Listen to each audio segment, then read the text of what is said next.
What is your overall feeling about today's Pakistan? There have been a series of bad governance over the years, over the decades, which is why we have been unfortunately left behind. We have changed a lot of faces. We have seen a lot of action. And when you're always guarding, so you're not going to think about innovation. Strict parents make better liars. Oh my God, so true. Do you think men feel insecure of financially independent women? In some cases, yes, especially if the woman is making more. So, of course, when you're only shown one side of the coin, there's not enough divorces in Pakistan because we're a Muslim country, and look at the Western country. Yeah. Have you gone through a divorce process in Pakistan as a woman? It's shitty. Pakistanis think they're the best of the world. What do you think is the root cause of that? Welcome back to Karak With Mahreen. In this episode, I talked to one of Pakistan's biggest podcasters, Junaid Akram.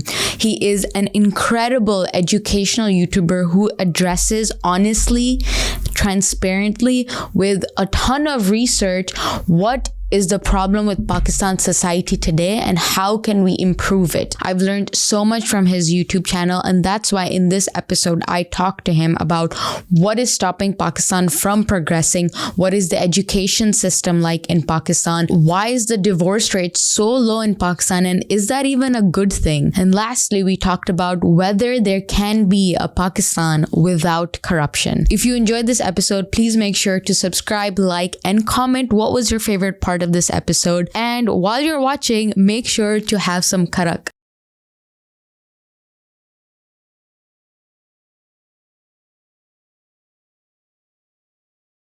What is your overall feeling about today's Pakistan? There have been a series of bad decisions and bad governance over the years, over the decades, and which is why we have been unfortunately left behind as opposed to our many counterparts. Even some countries in Africa are doing far better as we are. And it all goes back to your policy. Now, the problem that we inherently have is our location. We are not in a very friendly neighborhood. So when you are in a good neighborhood, it's like, if we talk about in Dubai terms, if you're in Emirates Hills, like everybody's rich, like everybody's collaborating with each other, like, oh, you into that business, okay, let us do this, let's trade chai, let's do this, right? There's not much animosity, right? But with regards to our location, it's like a very happening neighborhood, and not just from now. Historically, it has always been a hub of like traders coming in, and whenever there's wealth, of course, it catches the bad eye. And then there's always invasions coming in. So we have changed a lot of faces. We have seen a lot of action.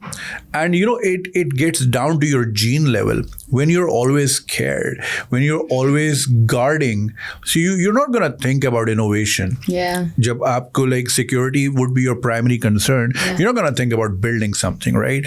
So I think it is a generational trauma that we're carrying in this region. Of course, with time, a lot of countries have overcome those things with education, better policy, and everything. We take an example of India. They're doing great in the education sector, in the IT sector, in the health sector. A lot of Pakistanis actually travel to India for their liver transplant, as opposed, because we don't have those things, unfortunately, in Pakistan. And there was a time when people who were finding it difficult to get a visa, they would actually tweet Sushma Swaraj, who was the foreign minister at that time, and she would just like, okay, I'm getting this process, and people would actually end up in India for their surgeries. Oh, wow. Yeah, she would fast track those things. So I didn't know that. Yeah. So of course, we were served a different scenario because we had the Soviet in the region, and so we were focused primarily more on those areas, which is why we were left behind in terms of healthcare and education, basic things in Pakistan. But now I think the global shift is going towards economics, and now the wars, even though we just literally had like a little skirmish between India and Pakistan, which was very unfortunate, but it happened. You can't do much about it. Yeah. But globally, countries are now at war with trade. So it's China and America. So like they're not taking out weapons because they know it's going to be self-destructive, etc., etc. So I'm sure the new generation of Pakistan is very well versed. They are Gen Z, Gen Alpha. they grew up with the internet. Now we grew up with a lot of lies. Oh, wow. A lot of fabrication in history. Like what? Like, for example, we're taught a lot of hatred towards certain communities, towards certain people in the region. Like who? Like India, right? A lot of our curriculum is very anti-India, and Which is probably the same in India as well. It's probably anti-Pakistan. well, maybe not in the books, maybe not in the curriculum, but like maybe in conversations here and there, media, as we see right now. So the primary focus is not more on STEM education. But I think with social media, with the internet, and there's a lot of exposure, you can't really see, like, for example, right during the war, they were saying, oh, the Karachi port is like demolished. I literally live in front of the port. I made a video, I'm like, dude, I'm right here. The port is right there. So like, stop listening to me. So like, see, this is the power of social media. So I think you cannot contain facts anymore thanks to social media. Now, this generation cannot be fooled with stories or with like myths or whatever. True, yeah. So I think there's going to be a shift, and with technology, the best thing about technology is you cannot stop it. Yeah. Who would have It's thought in evolving a more country and more. like Pakistan, like my father doesn't even have a cell phone because he struggles to operate a remote on TV, right? So we're that generation, but in that same country where there's like a lot of illiteracy, people are operating Uber, Careem just fine. They're using Baikia, they're using Jazz Cash, Easy Pesa. So technology finds its way. It's in some way or the other, it does find its way, yeah. So it's only a matter of building economics. And once we get that sorted out, once we have ease of doing business, and that's the same question I asked from the Prime Minister Imran Khan when he was in power. He invited a bunch of YouTubers and bloggers over to Banigala. And that's the question I had, because I told him I know a lot of 15-year-olds who are making thousands of dollars. But when they go to the bank, they're like, oh, we can't open your bank account because you're not 18 yet. So like, what world are we living in? And so the ease of business is coming along. It's pretty slow, but it's coming along. Yeah. The future is bright in the sense that the bureaucracy can be slow. The systems are very slow in Pakistan, but they're adapting because there's so many examples in the region now. Like, look at Saudi. Who would have thought? Like, I went there 5 years ago. The things were very different. Like, my friend wasn't allowed in the mall in Jeddah because he was wearing shorts. Oh, and now even there's in the mall? I didn't know in the mall too. Yeah. Okay. And now there was Victoria's Secret. There were like mannequins all around. So yeah, so like there's the global shift is happening so fast. Yeah. And I think Pakistan is going to catch up with that one way or the other, because that's the only way to survive. Yeah, truly. So there's a couple of things you mentioned, right? Like, overall, what you're saying, there are problems, but it does have the capacity and the potential to catch up. It's just a matter of, I guess, executing on some reforms, some changes should happen, but it has that potential. And we are a young nation. We're like 60% of Pakistanis are under 30. Yeah. That's a lot of energy. Yeah, We a lot just of need- potential. Yeah, youth are everything. Just need to be channeled the right way. Yeah, interesting. One thing that you did mention was just interesting was that you grew up hearing hate. You grew up with hate, right? And I know you said like there's anti-India or there's this kind of thing, but how did that impact you or your generation? What kind of impact did that create? So of course, when you're only shown one side of the coin, you're bound to believe that. Now, what changed for me personally was when I moved to Dubai. That's why it's encouraged that you need to travel more and more. You get to meet different cultures, you get to collaborate with different people. And when I moved here, all my roommates were Indians, and I'm like, why am I not fighting with them, or why are they not fighting with me? Why are they not choking me while I'm asleep? It's because we both have the common purpose. We're here to make money. We're here to earn a decent living for our families back home. So it proved that we can coexist, and Indians and Pakistanis coexist just fine. Yeah. Everywhere else in the world. Why? Because they all have jobs. When you're stuck on Dubai Sharjah road for like 3 hours, you're not gonna go home and politicize things. You're like, that's the last thing you're thinking about. You're like, I need my karak, and I need my matar pulao, and I need to sleep. And I need to rest. Yeah, exactly. So I think the fact that there is a lot of noise on both sides is because there's a lot of there is, of course, a lot of people who are marginalized, who are disenfranchised when it comes to job opportunities, when it comes to education. And of course, there are powers on both sides who like to capitalize on that illiteracy and on that hate and on that energy. So we, like I said, we just need to channelize those things, right? So when I moved here, everything was fine. Yeah. And I have a bunch of Indian friends, and there's mutual respect. Of course, on cricket day, I'm sorry, I don't know you, man. Stay away. Who are you? Hush, hush. Bye-bye. Yeah. But like other than that, things are fine. Yeah. Because even for me, growing up here, born and raised here, I didn't see at all a difference between Pakistan and India. My best friend is Indian. So when I grew up here, the only time in my entire life that I did see that difference was what just happened recently. Yeah. That was the first time that I saw people based here, even Indians based here and Pakistanis based here, having that divide. Yeah. That was and that was kind of scary for me because I was like, I've never seen that ever with the Indians here. So I have noticed that as well. We've had problems in the past. We're like, okay, whatever. But this time around, the energy on both sides was very, very strong. Intense, I don't know why. My partner right here got kicked out of a WhatsApp group herself because she was the only Pakistani. Wait, just because she was the only Pakistani? Like, Yeah, that happened. Yeah. So, yeah.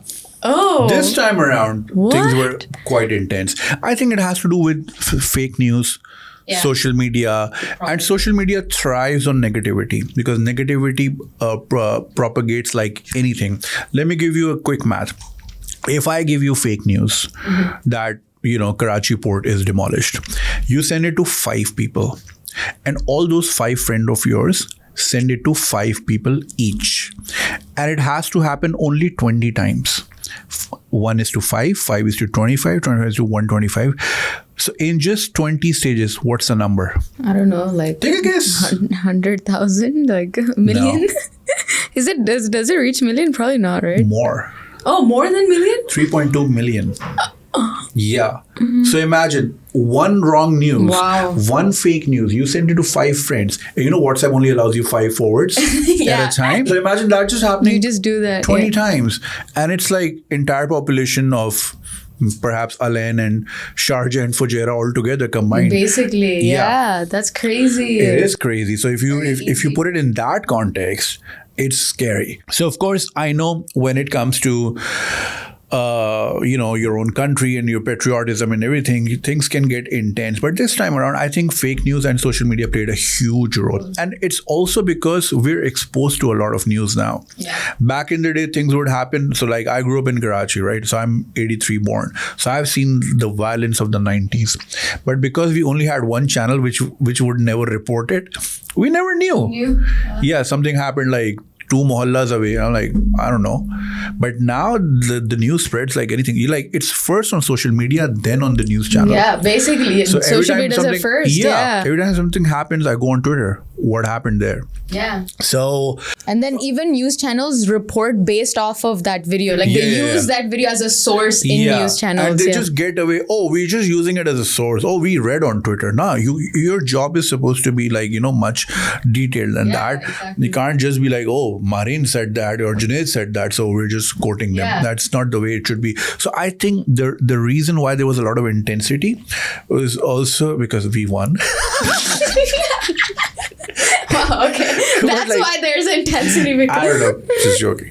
Well, not joking. It's a fact. Anyway, not going on that direction. But I mean, you've already made a video about that. So.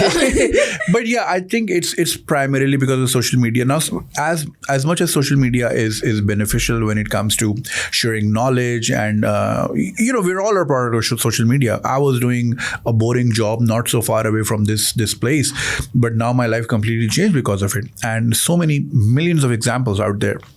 But at the same time, it's the same thing. Dynamite, fun fact number 2, dynamite was actually made to mine. So you could easily mine. Yeah, so you don't have to like do the hatauda in the pahad. You just put a dynamite and then it does the job effectively. But some people are like, what if I use it on people? And rest we have. And the guy who made dynamite, so he's the guy who made Nobel Peace Prize. Wait, the guy who made dynamite is Yes. the guy who invented Nobel Peace I'll Prize? tell you why. His name was Alfred Nobel, Uh-huh. right? And one fine day, because of a fake news, there was a obituary on the newspaper, fake news that he died. But they said the merchant of death died. And Alfred Nobel read it and he's like, I don't want to be remembered like this. So he actually So gave... that's why it's a facade. So he gave all his funds to the Nobel Peace Committee and he made this thing. And that's why we have Nobel Peace Prize. What? Yeah. The merchant of death died. I'm gonna remember this for the rest of my life. Like, that is crazy. Yeah. No one would, because I think a lot of things we don't realize it. When you look into the history of it, it has some kind of a dark history. Yeah, for sure. A lot of things, a lot of positive things, unfortunately, Yeah. have some kind of dark history to it before it was created. But when Alfred Nobel created or like found this or whatever, he didn't do it with the intention of... Of course. He just made it for making mining so effective. his intention was mining. Yeah. Okay. Same goes for social media. Same goes for a knife. You can use it to chop carrots. You can use it to chop a person. So it's not the tool. It's the usage of the tool. But unfortunately, social media... we're a product of it. As much as we endorse and we absolutely love the energy there, the effectiveness and the power of it, at the same time, if used negatively, it has created wars a lot of times. Yeah. And it's created more divide than ever. Like, it's interesting you say that social media was helpful because you were raised with hate or hate that was not factual, I guess. But social media helped you in getting rid of that. At the same time, now social media is spreading more misinformation and creating more fake. So it's kind of like a cycle that we're going through. So Facebook was actually initially the interface of Facebook was rating hot or not girls at Harvard campus. From that to rigging elections is like a Okay, acha, now so like it's like the evolution is insane. It's something completely unexpected, but that's the reality of... So clearly somebody figured out, okay, we can use this platform. We can exploit it, and it has a lot of energy. It has a lot of people. We got a lot of eyeballs on this. So why not we do this? How about we tweak something like this? And negativity spreads really, really fast. I've heard so many fake news, which was everywhere. And when it was debunked, barely anyone knew about it because it's not fun to share it. So that's the thing. That's interesting. So because we're talking a lot about social media, one thing that I was thinking a little bit about was there's a lot of amazing creators in Pakistan. When it comes to podcasting or sharing an opinion, there's a lot more male creators than there are female creators. I was just curious to understand, why do you think it's, I guess, difficult, or why aren't there a lot of female Pakistani podcasters or people who feel like they can share their opinions openly? A lot of female spaces, unfortunately, are taken over vanity because that's where they are boxed in Pakistan. Unfortunately, oh, you're a pretty girl, you should be doing modeling, you should be a beauty blogger. When it That's comes probably to in a lot of parts of the world as well. not denying, but because of so much misogyny online and so much hate, I have so many influencer friends who want to share their opinions, but they're like shut down because of, oh, what do you even know about this? What do you even know about that? So for example, a lot of these creators, they want to do something. Let's say have like a all women podcast discussing female, and then I'm sure there are a few, but not as many as we'd like to see. Women are 51%. The social media should be 51% female, right? But it's clearly not, because there's a lot of bullying. And so like when people ask me, how do you deal with it? I'm like, I'm very bulletproof. it doesn't affect me. But not everyone can have a thick skin when it comes to hate. And there's like a lot of bullying. My inbox is always full. My comment section is always full, making jokes about my bald head or something. I'm like, I don't care, man. It's a fact. Yeah, I am bald. Like, what are you even telling me? But not everyone can face that. Yeah. And especially when it comes to women, because, the aggression is way too loud. If a woman is sharing an opinion, for example, if she's sharing an opinion about walking out of a marriage, imagine doing that in Pakistan, right? Where it's popular to say, oh, it's okay to beat your wife, or like it's okay for a little bit of domestic violence. When there are millions and millions of people believing in that, imagine having an opinion something like that. Oh, you're too westernized. Oh, this is like a typical feminist agenda, who wants to break home, who wants to take away the kids. It's like funded, US funded, falana dhimka. It's all very nonsense. Yeah. So I think women need to come out, because anything greater that has been done in history was never easy. It's always difficult. It's always a difficult path. So what's easier for on social media? You pander the same noise that people like to hear. Yeah, don't talk about problems. Don't talk about the issues. Say, oh, we're the best nation in the world, even though we're far behind. Just keep pandering those noises. People are like, oh yeah, he's so positive. Da, da, da. Quick numbers, millions of followers, da, da, da. Lots of money coming in.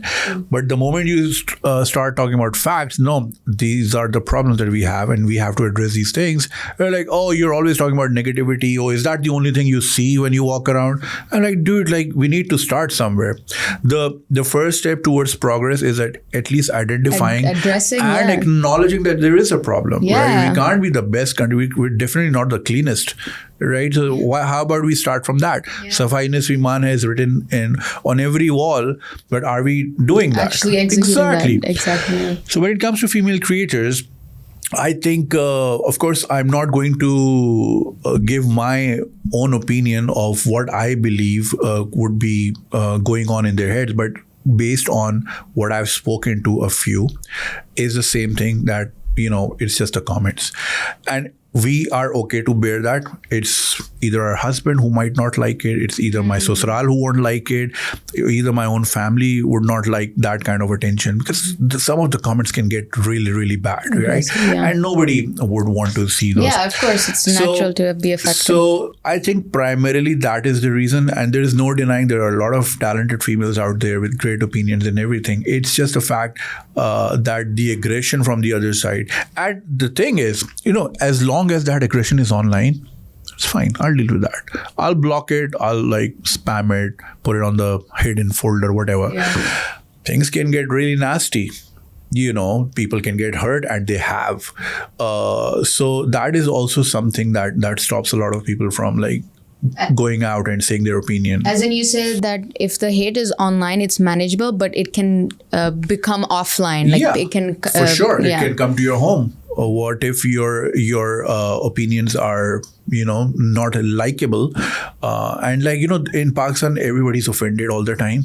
Everything is a red line, and you can't cross this, you can't say that, you can't say that. What are topics do you feel like it's so easy to be cancelled about in Pakistan? So it has happened with a lot of content creators recently. If we talk about a recent example, Rajab Bhatt, the daily vlogger. So he, I'm not sure about his intention, but he named his perfume after a Sidhu Moosewala song. Yeah. But that, in the legal terms, the 295 is a very sensitive issue in Pakistan.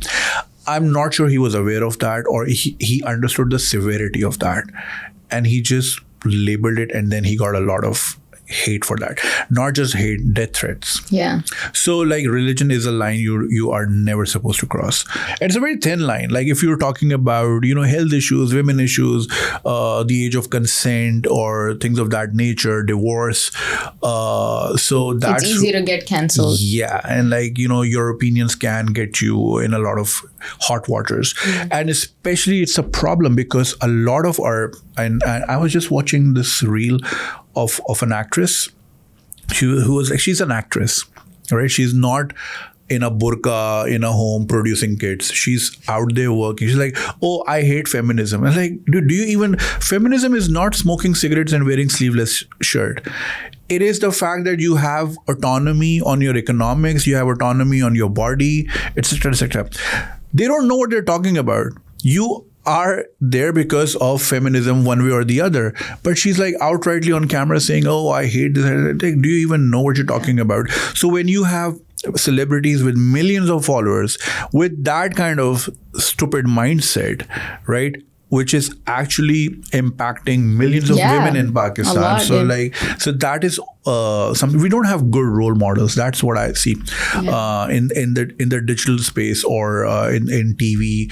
We don't have good role models. We have a few, but like we need a lot more. Even for me, like when I was trying to think of like what are people that I would love to invite who are based in Pakistan, amazing Pakistani creators. A lot of them, like one of them was you, and I'm glad that we made this happen. But I was trying to think of more like female ones as well, and it was very hard for me to create that list. And it was surprising that, you know, why that's why this question came about. Why aren't there a lot of female creators? And I don't think that hate is, I guess, based on what you're saying, probably the hate can be more towards women than men in our society. But it does happen to both. And in that way, do you feel like Pakistan is an open society to have open conversations? And if not, how do you think you can even change that? It is not. Absolutely. There, like I said, there are like lots of red lines. You need to, it's like when you're having an opinion, I absolutely missed the time when I used to make funny skits because, you know, I would just be like, you know, talking nonsense, whatever. But even that, some of those got me in trouble, like minimal, but yeah. But like ever since I've started having opinions, like, oh, what do I even talk about? Oh, I can't go this way, can't go that way. And I like to talk about the root of the problem. I'm not about, oh, there's some trash. No, not brushing under the carpet. I talk about like going to the roots. Like, how about we fix our curriculum? How about we fix our books? How about we engage more people? How about we make more libraries? How come there are not enough libraries? I've worked on a lot of libraries across Pakistan, and that is something I'm really passionate about. And people say, oh, like, you know, people read ebooks. Why are you even getting? No, we need to have symbolic libraries, right? Yeah. Britain has so many libraries. America has so many libraries. Why do they even need it? Like it's a dead real estate. No, the symbolism is very important. If you can have like a mobile ka mall, itna bada, then why can't you have a library, right? So I'm always eager about inculcating the reading culture and reading the right books, you know, not the ones that make you hate the other person. But yeah, ever since having an opinion is just such a thin line. And like I said, I'm happy to engage in a dialogue if it's respectful, right? I can be wrong. And I always say I can be wrong, even though, like, you know, I'm of a certain age. But of course, stupid people also grow older. I believe that, right? You know how they say in Pakistan, oh, hum bade, hame sab pata hai. Yeah, stupid people grow older as well. So like, how about that? So I'm open to correct myself. And and that's a part of evolution. You keep learning and learning and learning. At some point in my team, the average age was 22. Right? Wow. They were half my age, literally. Why? Because they're the younger generation. They know what's up. They know the world, how the world works. And I'm always eager to learn.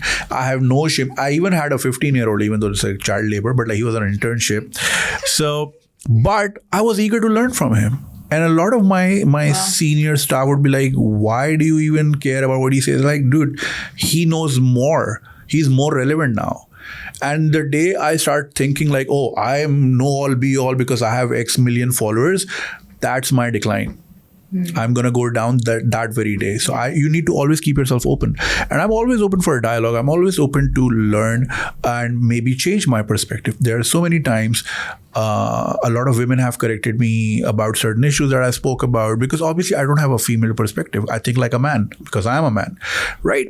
So I'm always open to that as long as it's respectful. But if you're going to start your conversation with a fatwa, if you're going to start your conversation with a gali or like, you know, call me names, I'm not going to engage with you. Yeah, so that's not a productive discussion. That makes it more difficult. And that is a problem in a society like Pakistan because people are way more charged about issues. Fine, I respect what you believe in. I respect if you are from a certain political party, if you like certain prime minister, whatever. I respect that. That's your democratic right. But like, how about we engage in a civil dialogue, right? And that is the way forward. But if you're going to start abusing me, I'm going to abuse you, and then like we go home. There's like nothing that came out of it. Exactly. And nothing gets changed. Besides anger. Yeah. Dialogue is very important in every society historically. Wherever there was dialogue, wherever there were, even in like Islamic history, if you see, there were like courts in palaces or the caliph courts where people would discuss ideas differently because they were encouraged to have those discourse and have those difference of opinion, because only that way you can reach to a certain conclusion. Fun fact, in Persia, I don't know if it was pre-Islam or post-Islam, they would discuss an idea sober, and then they would discuss an idea drunk to check if it's a good idea. Even when you're drunk, then it's a solid idea. I saw that. That's kind of crazy. So dialogue is always encouraged. But if one person is going to stand and say, oh, I'm know all be all on this subject matter, and that's very authoritative. Even in stricter homes, we were just talking, I was just talking with Nida on the way here, that strict parents make better liars. Oh my God, so true. Can you elaborate on that though? So the more strict you are, I'm going to maneuver my way around. So now I know my mom thinks this way. She's going to ask about this. So I'm going to fix this first. For example, if she said, where were you all night? I was at Yasir's home. Oh, let me call Yasir. So I have to tell Yasir first. My mom might call you. So ye bolna, right? So you become more strategic. Yeah. And I guess manipulative in a way. Absolutely. Yeah. And then you bring those teachings. If you're grown up in chaos like that, so you're always thinking like that, and you always suspect everyone, and that's not a nice way to grow up. That's why you question everything as well. Like I feel like in our society we overthink things a lot. That we're like, oh, he said this because of this and this and this, and I'm like, probably I don't think he was thinking of all of that, but we just overthink every single detail. I said this in a video once. I love this culture in Islam where even if you don't know someone, you just greet them salam, right? And it's so common in the Middle East. You get in an elevator, you always say salam. It's nice. Yeah. But in Pakistan, if you do that, they're like, oh, isko paise chahiye. Like, why did he say that? And like, if you say that to a woman, you're like, oh, he's like flirting with you or something. Like, I'm just saying salam, But why is it like that in Pakistan? I think it's because there is a lot of insecurity and a lot of bad things that can happen, and you're not protected by the law as effectively as you are over here. So you're more likely to get hurt. You're more likely to get robbed. You're more likely to get scammed. So that's why you always have your guard up. Yeah. You're always on your toes. You're like, okay, what? I was just telling my friend back in Karachi, I woke up in the morning, I drove to Satwa, I got this thing done, that thing done. And I was just telling her that, I love being here. I'm not worried about my parking. I'm not worried about the car. I'm not worried about the money I'm carrying. I left my money bag. Like I needed to get them exchanged. They're in the car right now. I don't have to worry about those things. So I'm so free from here. And because I'm free from here, I can think about other things, right?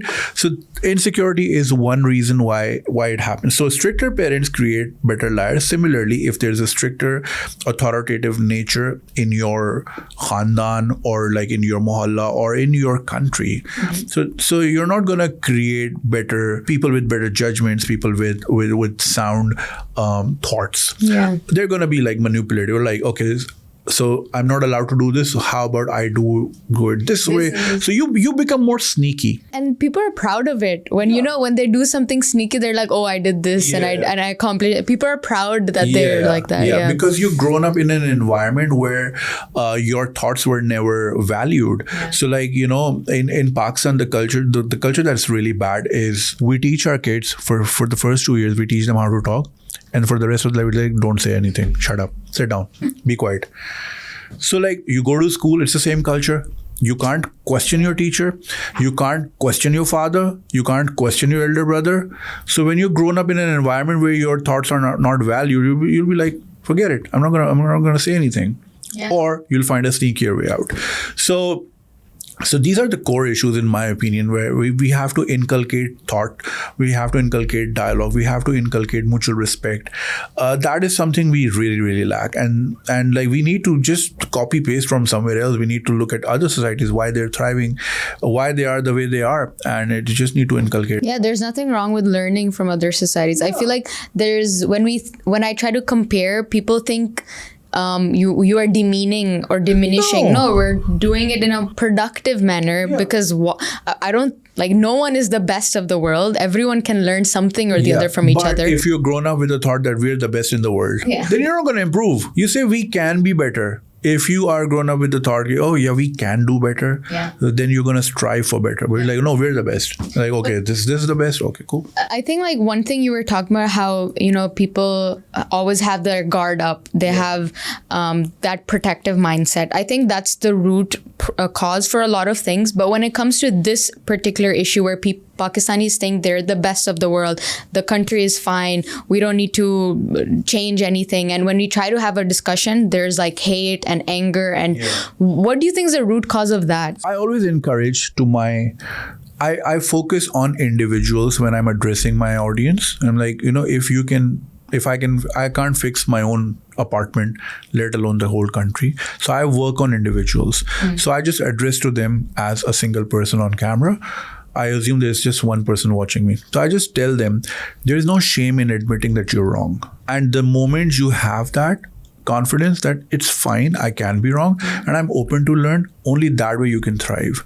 So as a nation, if we're going to think, oh, we can never be wrong and we're the best, then you probably need to go to Sri Lanka, let alone Europe or somewhere else, right? So I always give example of Rwanda. So Rwanda, when I was growing up, it used to be on CNN that they had civil war. There were hundreds of people dying every day, right? It was in tatters. But now Kigali, the capital, is the second most cleanest city in the world after Singapore. Why? Because those people are obsessed with cleaning. They come back home from work, they just start cleaning their own street.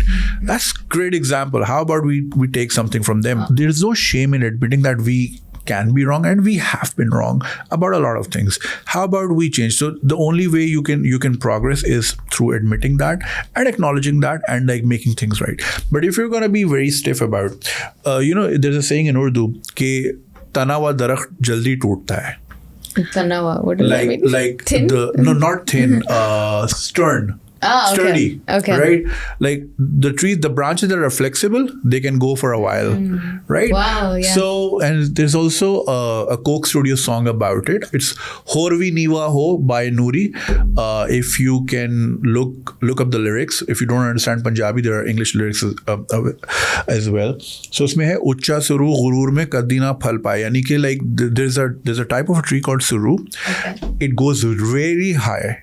Like it goes really high, but it doesn't have any fruit, right? So there's like a double entendre in that line. It's a Sufi kalam.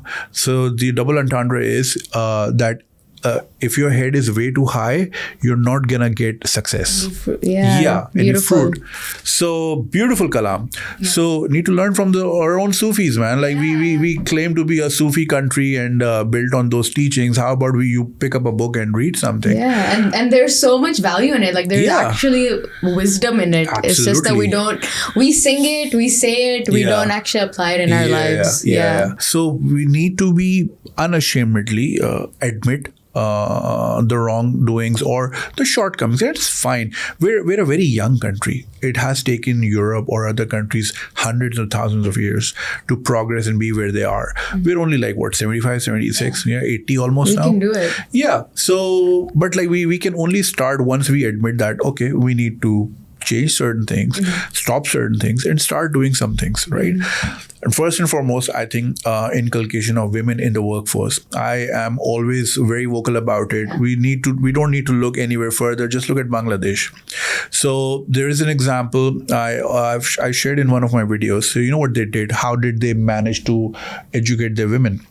So back in the day, in the 90s, Pakistan also had this program, Bacche Do Hi Achhe, right? You just have 2 kids, right? So Bangladesh was on the similar lines because the indicators foresaw like a bulge in population later on, and of course the countries can't hold big population if you don't have resources, right?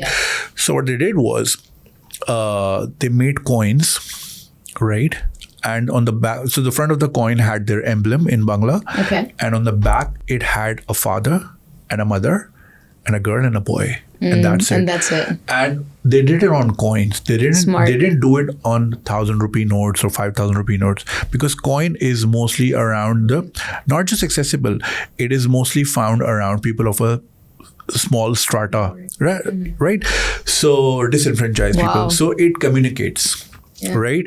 And so it gave them sort of like subconsciously that we need to have only 2 children, right? So they did it for like 5-7 years, and then in the early 2000s they updated their coin.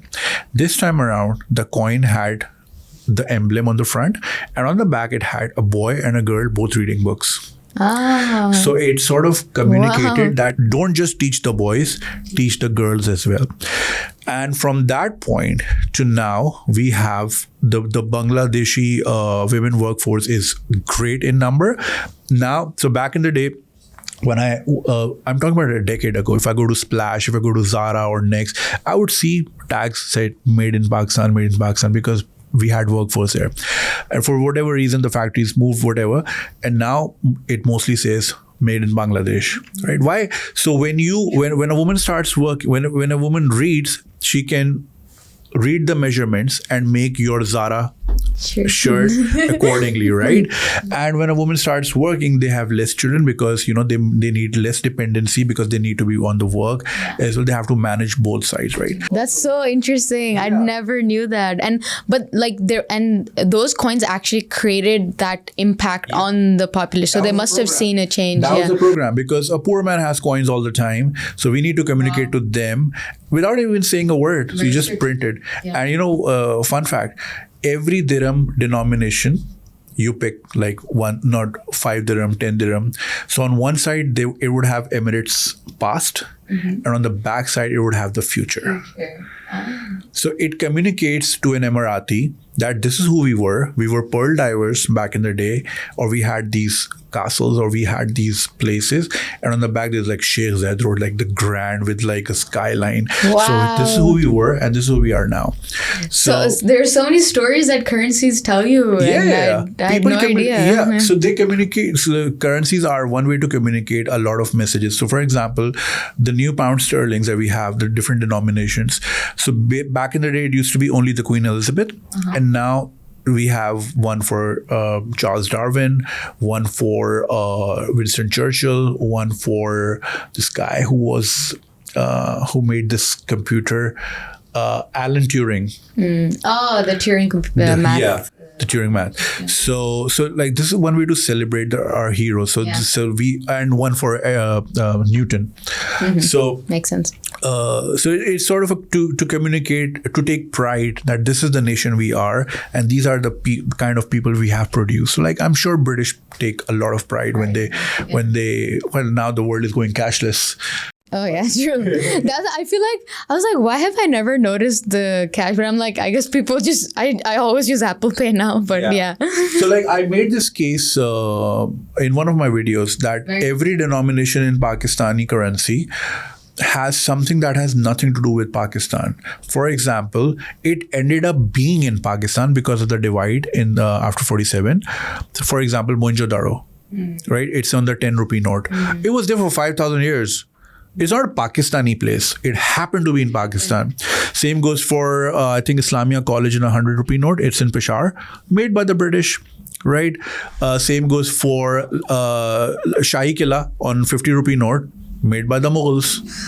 So what's our part? Mind-blowing, yeah. So we need to, I propose the idea that we need to change our currencies maybe and add something that could talk about national pride, that could talk about something to look forward to. That these are the so only on 5 rupee note lately they made certain crane a port, Gawada port. So that was something you can claim you can be proud of.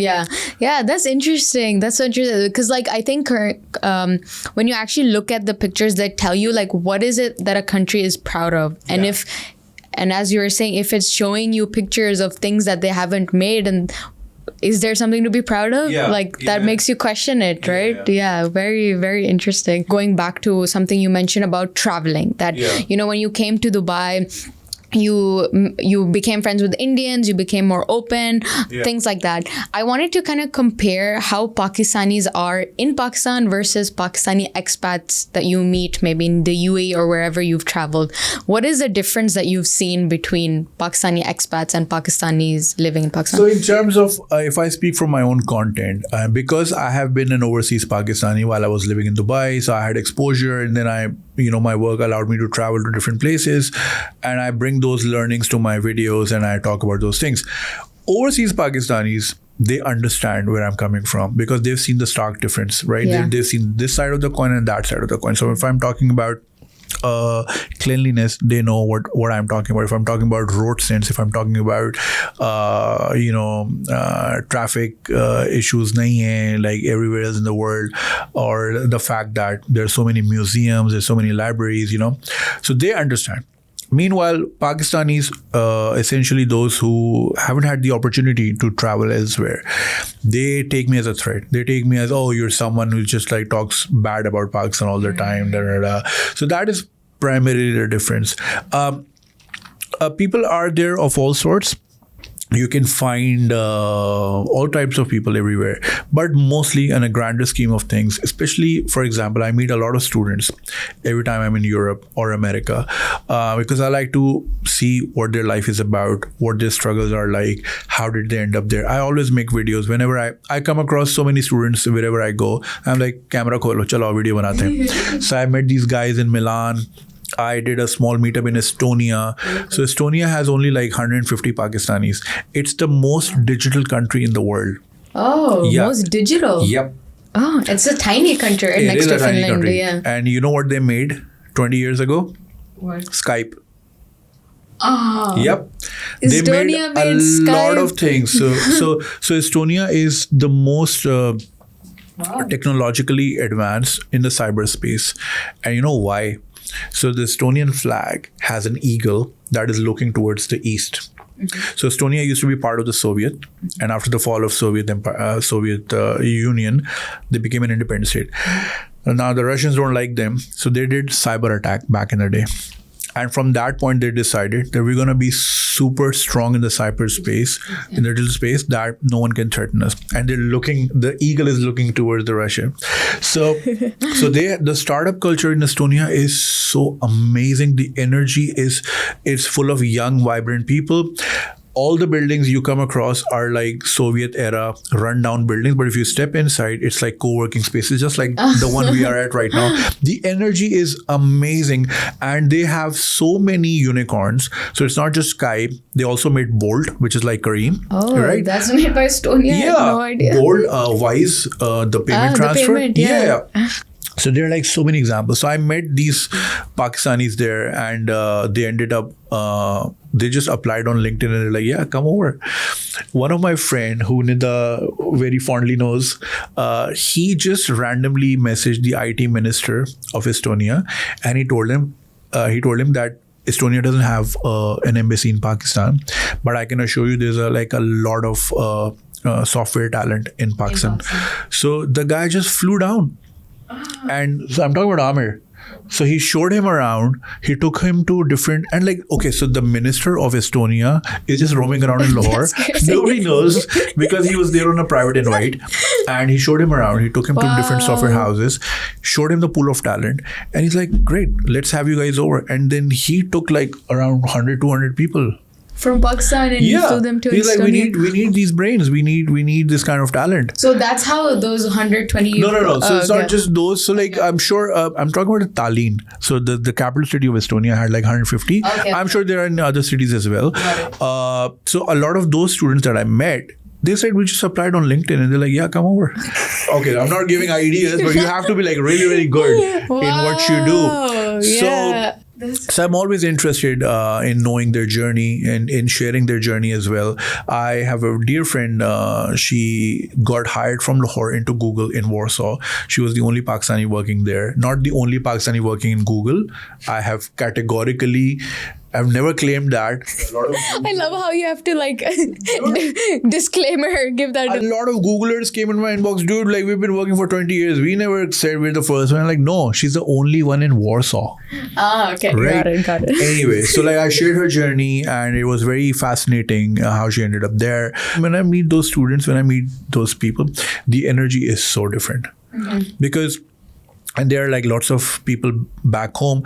They're just oh, we're waiting for an opportunity. Dude, nobody's going to show up at your home. You need to push for it. Push first. You need to push for it and you need to be serious about it. You need to at least know what you're going to do. Sabko ye hai ki, oh, I need to go to Europe. What are you going to do there? Oh, we'll figure it out. No, that's not the way to do it. Australia, there are massive layoffs going in Australia right now. 20,000 people. One of my dear friend works in the IT sector there. Because during COVID, they invited a lot of people. And during COVID, before COVID, and they were not so great talent, but they were desperate at that time. But now with the automation, they're we don't need you guys anymore. So there's a lot of. Where is this? This is in Australia. Okay. So I always push for students to, at least if you don't want to migrate, that's fine, but at least try to find a good university abroad. It enables you in a lot of different ways. First of all, the padhai in Pakistan is far more different than the way things are happening around the world. In what way? So first of all, the curriculum itself, then the exposure. If you are a good student, you can assist your professor. That's very good for your resume. You get to meet people from different culture. You can get to collaborate. Now, there's a huge phenomena happening in Pakistan, which I'm really scared about, is a lot of these people who are sort of traders. They're oh, universities are a waste of time. See, look at my flashy car, look at my flashy house. I don't have a degree. I don't have a degree either, but I never say that. Because see, what university actually teaches you is it teaches you that you can be disciplined. You woke up every morning for 4 years. You took your bus, you took your car, you went to the university, you collaborated on projects, you work with people. It enables you. It gives you those experiences. Yeah. If you're going to leave school after the 10th grade and just start a shop, fine, you can do well. And a lot of people are doing well, but you're not going to learn those basic life skills. It's life skills, soft skills, a mixture of that. Always encourage students to work on your soft skills. So that's everything. I just got reached out by 2 different editors. Okay. The one guy wrote a whole paragraph. I'm an editor. I would love to work for you. Showed no work. He didn't send me his portfolio. He didn't send me anything. Whereas on the other side, there was this guy. He sent me a side-by-side video of mine. This is what you made. This is how I would have made it. Who do you think I'm going to respond to? Yeah, obviously the second one. Right. Yeah. So it does not have to do with your talent only. It also has to do with the fact how you ask for work, or how you reach out to people. What are your social skills like? And that is the area where a lot of young Pakistanis are lagging behind, because they don't even know how to write an email. Dude, now you have ChatGPT. There is no I'm how can there's no excuse for your bad spellings. I get so many emails written on the subject line and the body is empty, sent from iPhone. The body says sent from iPhone. Yeah. Dude, if you're not going to learn that now, when the robots are taking over, literally, what's gonna happen to you? You're gonna end up on street. Yeah. We made a recent video about what you just said, the soft skills, and we were trying to see is being smart enough to be successful. And we were comparing, Oppenheimer. Yeah. There's movies made about him, and there's this other guy called Chris. He's the smartest man, Christopher Langan, smartest man on planet Earth. His IQ is higher than Einstein. So Oppenheimer, Chris, both very smart, but no one knows Chris. He's not famous. He wasn't successful. Oppenheimer was. And the difference between the two, there was a study that said it was social skills. So Oppenheimer, when he went to Cambridge, he tried to poison his professor at Cambridge University, but he still didn't get suspended. He was able to convince them and be it's fine. I will improve. He was able to convince them with his skills, and they just gave him some counseling. That was it. And he ended up killing 20 million people. Yeah. You can see what he did, right? Yeah. And when you look at the other guy, Chris, he super smart, all of that, but his mother didn't pay his school fees on time, and he still wasn't able to convince his teachers to let him stay for a little while longer. In fact, his teachers didn't even know he was smart because he wasn't as proactive in class or whatever. And that just shows social skills are everything. And in a way, it's also detrimental because of what Oppenheimer ended up doing. So like a perfect balance of everything. Like you can have a really great product. So like we're in this building. So there's like bunch of people, 500 offices. I'm sure a lot of them have like a wonderful idea, a $1 billion startup. But if they don't have the soft skills enough to communicate it to Mahreen next doors, what good use is that, So I always encourage people to work on your soft skills, learn how to write, learn how to approach people, learn how to small talk. Imagine I'm in an elevator with you. How are you going to convince me to be on your podcast? True. Right? Yeah. Work on those things, but people don't pay attention. They're like, oh, I scored 4.0 GPA. I don't care. Nobody asked for my degrees. I never asked for anyone's degrees. Whoever I'm hiring, I'm like, are you good at it? Can you do this? Can you communicate your skills into your work? Does it reflect on the video you're about to edit, right? That's what I measure people on. And so people need to focus on that. But we're so fixated. And again, it comes from this culture of trophy kids.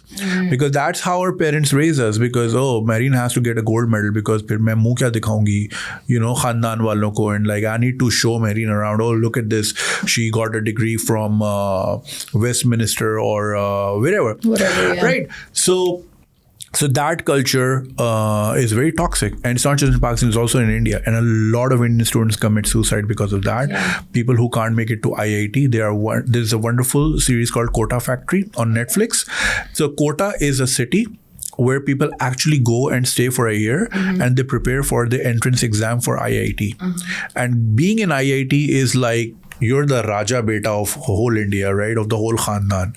And only like 5,000 people make it to it, but the applications are over like 1 million.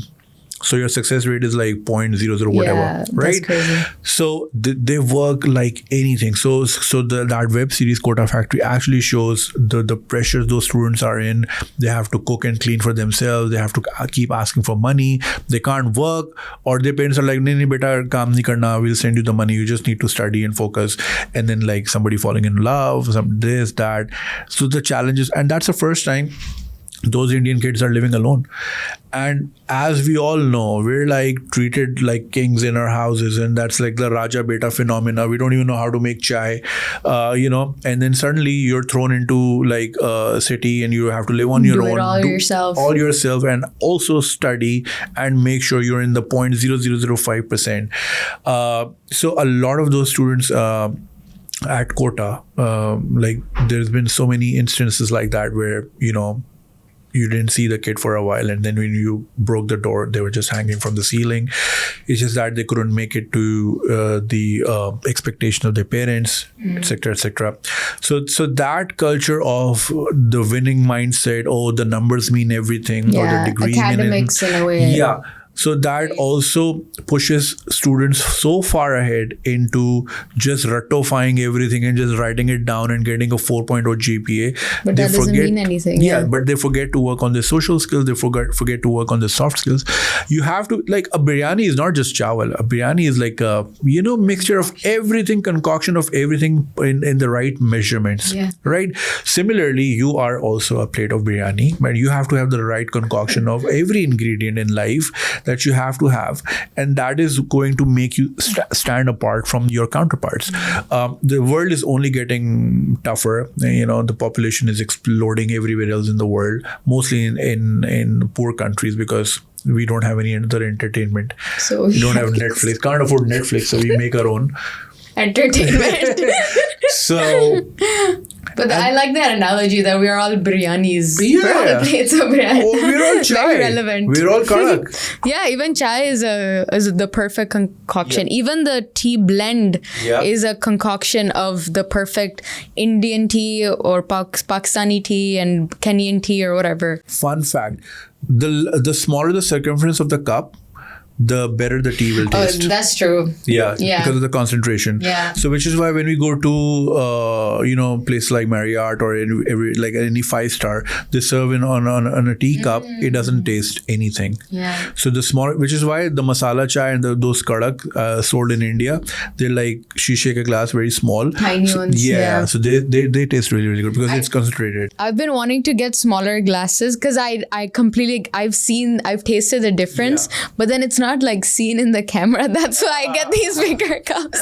But I get what you were saying. That's true. Yeah. Same goes for the color of the plate. So like you can have the same biryani in a black plate or in a white plate, it would taste different. What? Because what you're seeing is also communicating to your taste buds. Okay. So like so the way you feel about the black plate can affect the taste of it in a way. Yeah. Oh, interesting. So what you're seeing is also... That's hard to believe though. No, like, it's true. It's so hard to believe that just the color of the plate can change the taste of it. It does. In India, there are some royal chefs who are coming from generation to generation. They don't share the recipes and they have these pots, the perfect size pots that they don't talk about. They don't like to share because the concentration of that pot makes the perfect korma or the perfect nehari.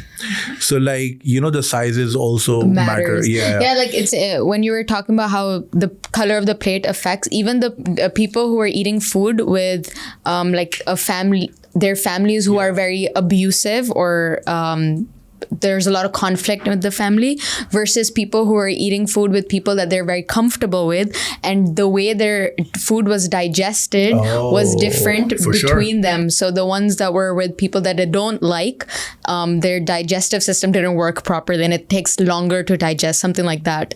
So that just shows like the color, the people you're with, all of that can affect the way you eat, the taste of the food, right? Yeah, interesting. That's why mom's biryani every Friday tastes far more different than any other biryani. There's so much no comparison. love involved. There's so much love involved. And like, good thing I eat alone and I eat watching CID because it's the safest thing to watch. Best thing to do, just eat alone and get your favorite show on board. But like, so, see, we communicate these habits to the kids. All my nieces do the same thing. So it's like a bunch of nieces on a table. Everyone has their own iPad. And I was like, what have we done as a generation? That's not the right way to eat. They need to talk to each other. So I always consciously take their devices and like, you need to talk to each other. They're like, we don't like each other. We're just gonna eat quietly. I'd rather not talk. And we don't like you either. Oh my God. Kids are too real. I love it. Yeah. One thing that you've mentioned in one of your videos, and I wanted to like quote it. You mentioned that marriage in our culture is like gambling. Yeah. It is. Can you elaborate on that? What do you mean by that? So like, in Islam, gambling is haram because it's chances and you can lose a lot of things, right? Similarly, so marriage is supposed to be between two people. But over here in our culture, it's between two families.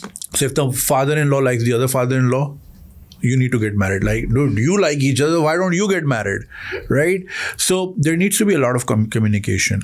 And so we, in like, I've seen it so many times, not just in my own family or distant family, but among my friends as well. Women who were very bright, very well achieved in their careers and everything, they were just sold over to samosas. Like, what do they even know about each other, right? And just the fact that they came over once, you went over once, and you're like, okay, I think we are to go. And that's a gamble. People need to know each other. People who are going to live together need to know each other. So when I talk about that, people are like, oh, you're encouraging the dating culture. No, it's also permissible in Islam that with somebody who's accompanying you, in the presence of that, like you can have discussions and you need to talk about, you just don't need to see कि उसके बाल कितने लंबे हैं या उसकी salary कितनी है. It needs to be far more than that. You need to be able to discuss about finances. You need to be able to discuss about, will I be allowed to do my job, or will I have my own career, etc., etc. You need to have a discussion about kids. You need to have a discussion about religion. What are your thoughts like? Because in a lot of cases, like, people have emailed me that we got married and I thought like we were Muslim families, but turns out the guy doesn't believe in anything, and now it like I can't raise a family with someone who doesn't believe in God.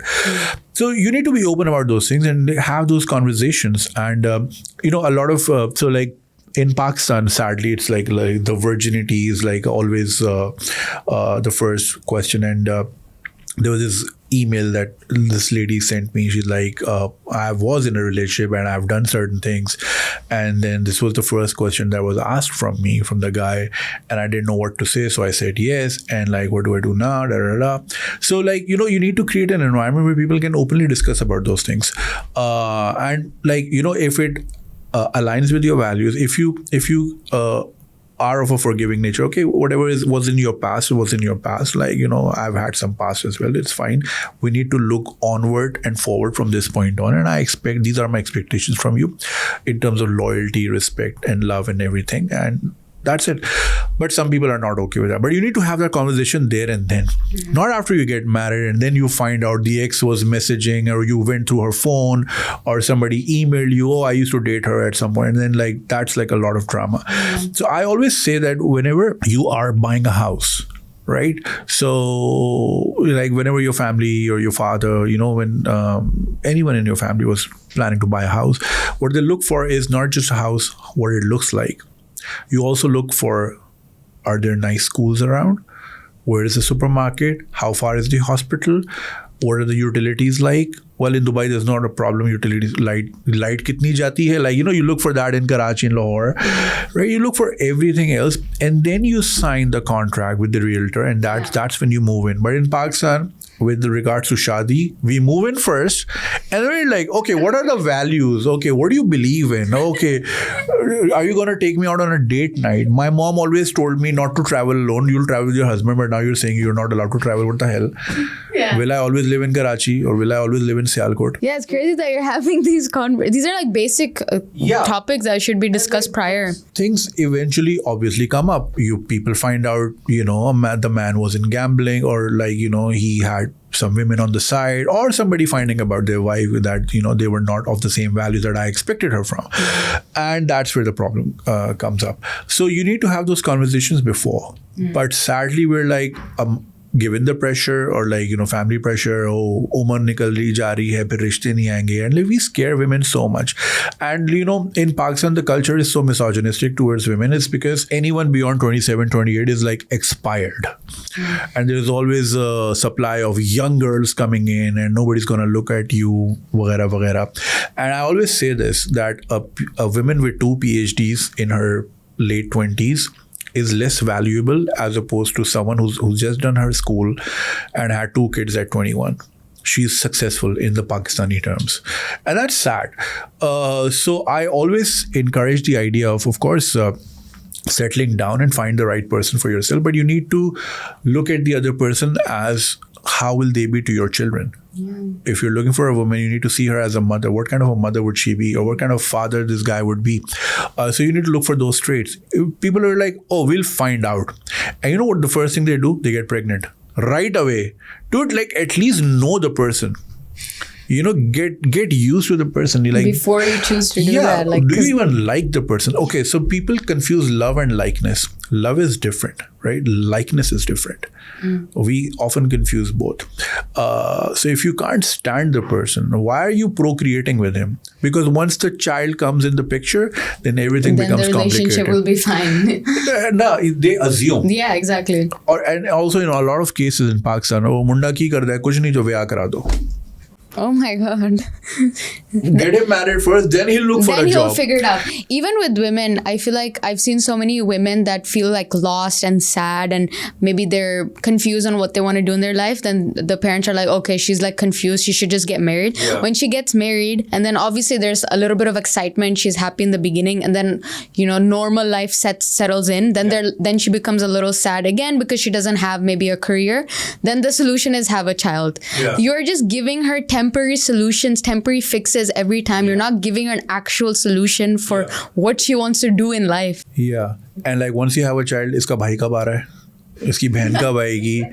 Acha, 2 ho gaye, ek aur, like, then you have like an accidental child sometimes, and then like ek aur kar lo to set ban jayega 2 ka. Like, that's the way we live, man. And that's how we are 250 million trying to figure out. So I always tell people to like set your priorities straight, right? So you go to school, go to college, get a degree, get work, get a woman, get children. But like in Pakistan, a lot of times things are like, overlapping each other. They do the D first, then A later, then L first, then B, C later. Some things like that. So need to set your priorities straight and get to know the person that you're about to get married, because marriage is tough. It's very, very difficult. It's all hunky-dory at the start, of course, the honeymoon period and everything. But when life kicks in, then the decision part kicks in. Then you need to, can I live with your mother? I don't want to live with your parents. Da, da, da. The whole drama that kicks in. And I always discourage joint families. There's lots of drama. It's not really a thing in Islam. Is that what you mean? So it's not advisable, right? And you need to have your separate space. You need to have your own privacy. And a lot of men don't realize that once you get married, then that is your primary family. And we like to stick on to our parents. I'm not saying leave them behind. Of course, they're your parents. But the primary goal has to be your wife and your kids. Yeah. And that's how life moves forward. A lot of men I see are juggling between keeping their parents happy and trying to keep their wife and children happy. And in the end, no one is happy. Yeah. So they need to understand. And it comes from mothers a lot. I've seen in Pakistan, they don't let go of their sons. They want the same things from their son as they would want from their husband. Not all, but same sort of expectations in terms of protection and everything. They don't let go of them. A lot of men are still with the umbilical cord. It's said in Pakistan for a lot of men, they need to respect, when you brought a woman in your life, you made a promise, not just to her, but to her family as well, to give her security, sense of security and everything. And now you're juggling between this and that. And there's a lot of internal politics. And that's primarily because they're not working most of the time. If you have a meeting 8 a.m. in the morning, you're not going to be plotting against your bahu. You'll be I need to sleep and I have a presentation in the morning.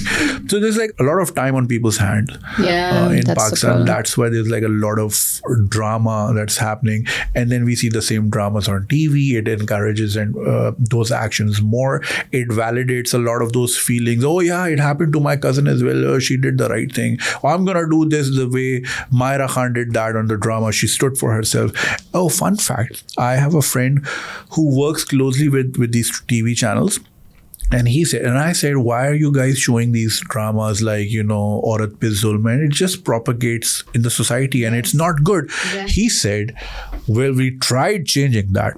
So for the first 13 episodes, they conduct a lot of research. So now with YouTube, we have all the metrics. Okay, how many people are watching Karak With Mahreen, kaun se region se, which gender, what age group, right? Yeah. But TV doesn't have that data pre-YouTube, right? Yeah. So they have those devices randomly placed in people's houses. Yeah, it's a thing. It's a global thing. They have devices? Yeah. So there are these devices that monitor your TV habits. Oh, so this is not it's randomly chosen in specific devices where that's installed or something? Yeah. Okay. So it happens everywhere else in the world. I'm not sure about now, but it still happens in Pakistan. So different economic strata. Yeah. So people in upper class, what are they watching? People in the middle income area, what are they watching? And how many hours they're watching the news? Yeah. So they collect that. Yeah, and that data, they take it to advertisers. So my channel rating is this much, or my program rating is this much. So I think I need to charge you this much for an advert. Mm-hmm. So that's how they used to work, right? So they conducted, so they said for the first 13 episode, when a woman was being beaten by her husband and her sas, the rating was high. Women were applauding it and men were responding to it. Yeah. And on the 14th episode, the story turned around and the woman stood up and she said, no, I'm not going to face this anymore. And I'm going to go, I'm going to face whatever. And I'm not, main zulm nahi sahungi. I'm going to stand for myself. The rating went low. Why? Because all those women from that particular social strata or economic strata, they were like, that's fiction. It doesn't happen. They're like, we're not going to watch it. Because it's not real anymore. So up until the time the woman was being beaten, that's real because it happens to me, it happens to my sister, it happened to my mom, it happened to all the women I know. Standing up for yourself, what the hell is she talking about? Oh, that's fiction, that's drama. That's so he said that's the problem. But then how do we actually create movies that maybe it's not reality yet, but it's giving people the motivation and ambition to do that, So that's where I really applaud, the kind of content we see across the border. So for example, Swades came out around 2002, 2003. Did you see that movie? Shah Rukh Khan. So he's a NASA scientist and he comes back to his village in India and he's like, they don't even have electricity. So he starts working on a dam. It's a beautiful, very light-hearted, very warm movie. And I'm sure that movie must have influenced a lot of NRIs to go back to India and serve the people and serve the country, right? So we need that kind of motivational films. Cinema is very powerful. Yeah. It's very powerful. If you think it's not, you have no idea. It influences a lot of things, a lot of habits, a lot of thoughts. So India, even though on the flip side, they've been making those Salman Khan movies that serves no purpose and like just a time pass thing. But at the same time, they've made inspirational movies and inspirational TV series as well. For example, TVF made not Aspiration. They made something on the startup culture. I keep forgetting. Pictures. Okay. So Pictures was a story around these bunch of guys who wanted to step into the startup world, and they had these ideas. They got to the venture fund, all that jazz, right? Mm-hmm. And that came out in 2014. Okay. I'm sure it must have influenced thousands of people to start something, and that's why we see Shark Tank India now. That's why we see so many CEOs in global companies. That's why we see a lot of inspiring people coming out. So it comes from content. Now, I'm not saying don't stop making these dramas. Sure, do that for entertainment purposes. That same India that was making these Pictures and Kota Factory and all those Swades. That same India was also making Saas Bhi Kabhi Bahu Thi nonsense as well. It serves another audience. That's fine. But keep a balance. But if you just keep showing one side of the coin, you're going to turn the whole country thinking like just that. Yeah. Try to show the other picture as well, right?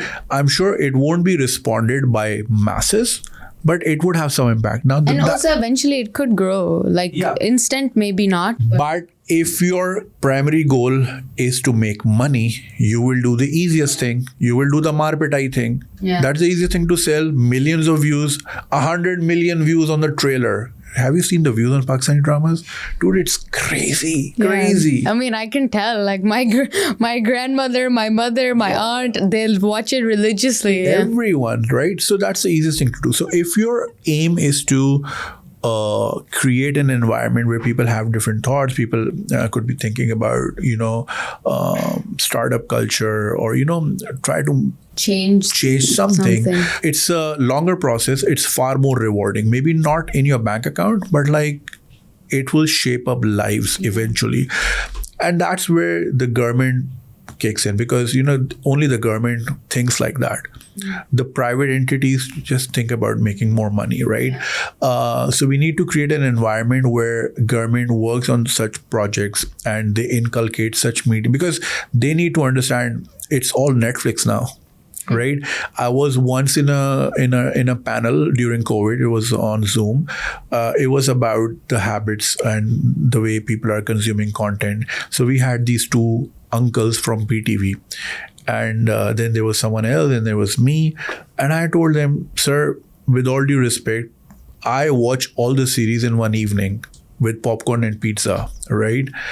What you're making is, I'm not going to wait 13 weeks for a closure. So you need to change up your habit. The world has changed far too much, but they're refusing to change anything about themselves, and which is why we're far behind, because the decision makers, they're not open to the idea of change, and they're not open to the idea of being not wrong but not relevant anymore. It's okay to step aside and give the stake to someone younger, and that's now it's your job to take it forward.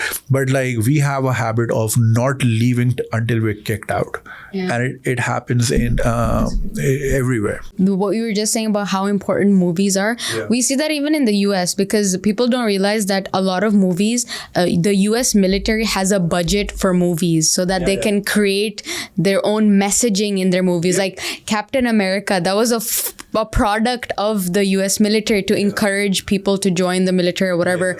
And also if there's anything that's showing US in a negative, too much of a negative light, they immediately remove that. So it's all like messaging, propaganda, because they know the power of movies. Yeah, and so when the first Top Gun came out in 1985, the US Air Force sign up went off the roof. Because it was Tom Cruise and like an Air Force pilot, the Ray-Bans, and like everybody wanted to be that. So yes, it does. If you add like a little bit of masala and a little bit of sexiness to the idea, it does work. It works. The media is great.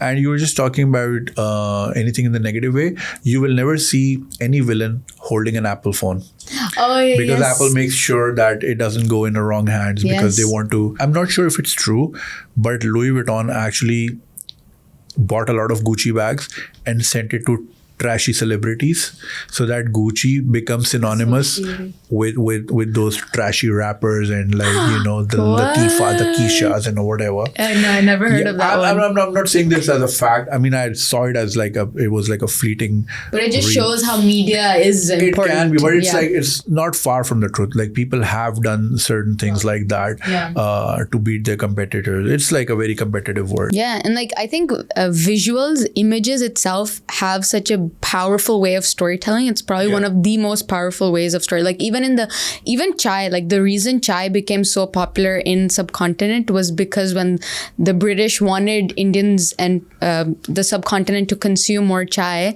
they started putting up posters everywhere to show that like it's our home drink. Thing, and that it's like it's an Indian drink, it's a home drink, a home-based thing. It's not a British thing, posters had that effect. Even like I was reading, I was talking about the truck art of Pakistan, which I love. I love Pakistan's truck art. It's so beautiful. But I was shocked to see that it's even used to help find lost children. Really? Because there was a whole movement done a little while ago where this organization collaborated with a couple of truck arts and they painted faces of these lost children. And because truck arts are everywhere, trucks are everywhere. So they were able to actually find a lot of those lost. I think there were like 20 children that.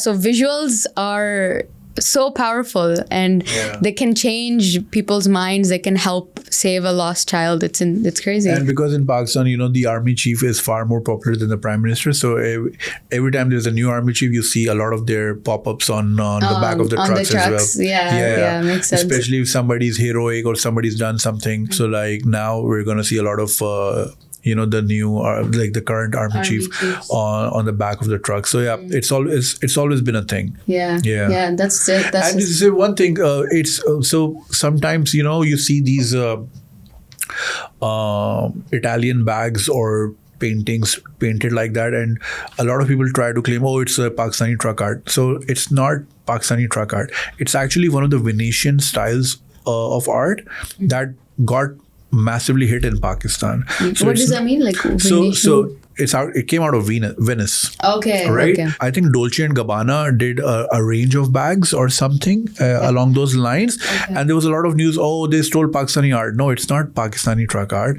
It started from Venice. It came from that. Okay. Yeah. And because it looks really good on trucks and it just became a thing. So somebody probably at some point did that. And then everybody like, I'm going to do that. It's a similar story. There is, so all the cabs in Rawalpindi would have a certain text. And this guy actually started to research, where does that come from? Mm-hmm. And nobody knew what it was. Even the cab owner. They're like, everybody writes it, so many will liख दिया. It's like on the outside of the... Yeah, on the back of the shield. Okay. The back windshield, yeah. So it said like KK or something along those lines, We'll right? find it and then we'll put a picture in the video, And then so this guy, he's like, I've seen it all my life in Islamabad and Pindi. I need to research what it was. So he goes to these taxi stands. Nobody knows. He's like, just because everyone's written it, so humne bhi likh diya. And like he backtracked to one of the mechanics and he said, I wrote it because it was like initials of his daughter or something along those lines. I may be getting the facts wrong. But he said, I did it. And I don't know why everybody started doing it. Wait, really? Yeah. It was a thing. What? Yeah. And it's like it's very common in every cab would have those texts written, and he was like, I think this is kind of off topic, but just that example kind of tells me how it's easy for our society. If something is normal, we just accept it. We don't question it. yes, You know? conformity. Yeah, that's so common in our society. yeah. There's no sense of And nobody challenging. knew what it was. No one even dared They're to like, question because it. everybody does it, so we've So we done just it. decided to do Yeah. it. I'm curious to see what it was. I will find it later. I'll find the link and I'll send it to you. Yeah, that's fine. So kind of we were talking about marriages. Yeah. So I'm kind of coming back to that. One thing that you were mentioning about women, and they should have some sense of career. They should be financially secure. They should be financially independent, right? The problem with that in our society is that, do you think men feel insecure of financially independent women? In some cases, yes, especially if the woman is making more. That's when it doesn't slide well. The reason why I say having financial independence is because in most cases, and in a lot of our families as well, I'm sure you have probably some examples, your family, you and your family, in my own family, there are a lot of women. So we saw a lot of marriages that were not working out, but they had to, because the woman had nowhere else to go. Yeah. They didn't have basic education. They had zero experience in working. They had 4 kids, 5 kids, 6 kids. They're like, where am I going to go with all these? So I'm going to bear whatever the crumbs I'll be presented. And that is how women get blackmailed into staying into abusive marriages. So it's not about you have to compete with your husband or who makes more money.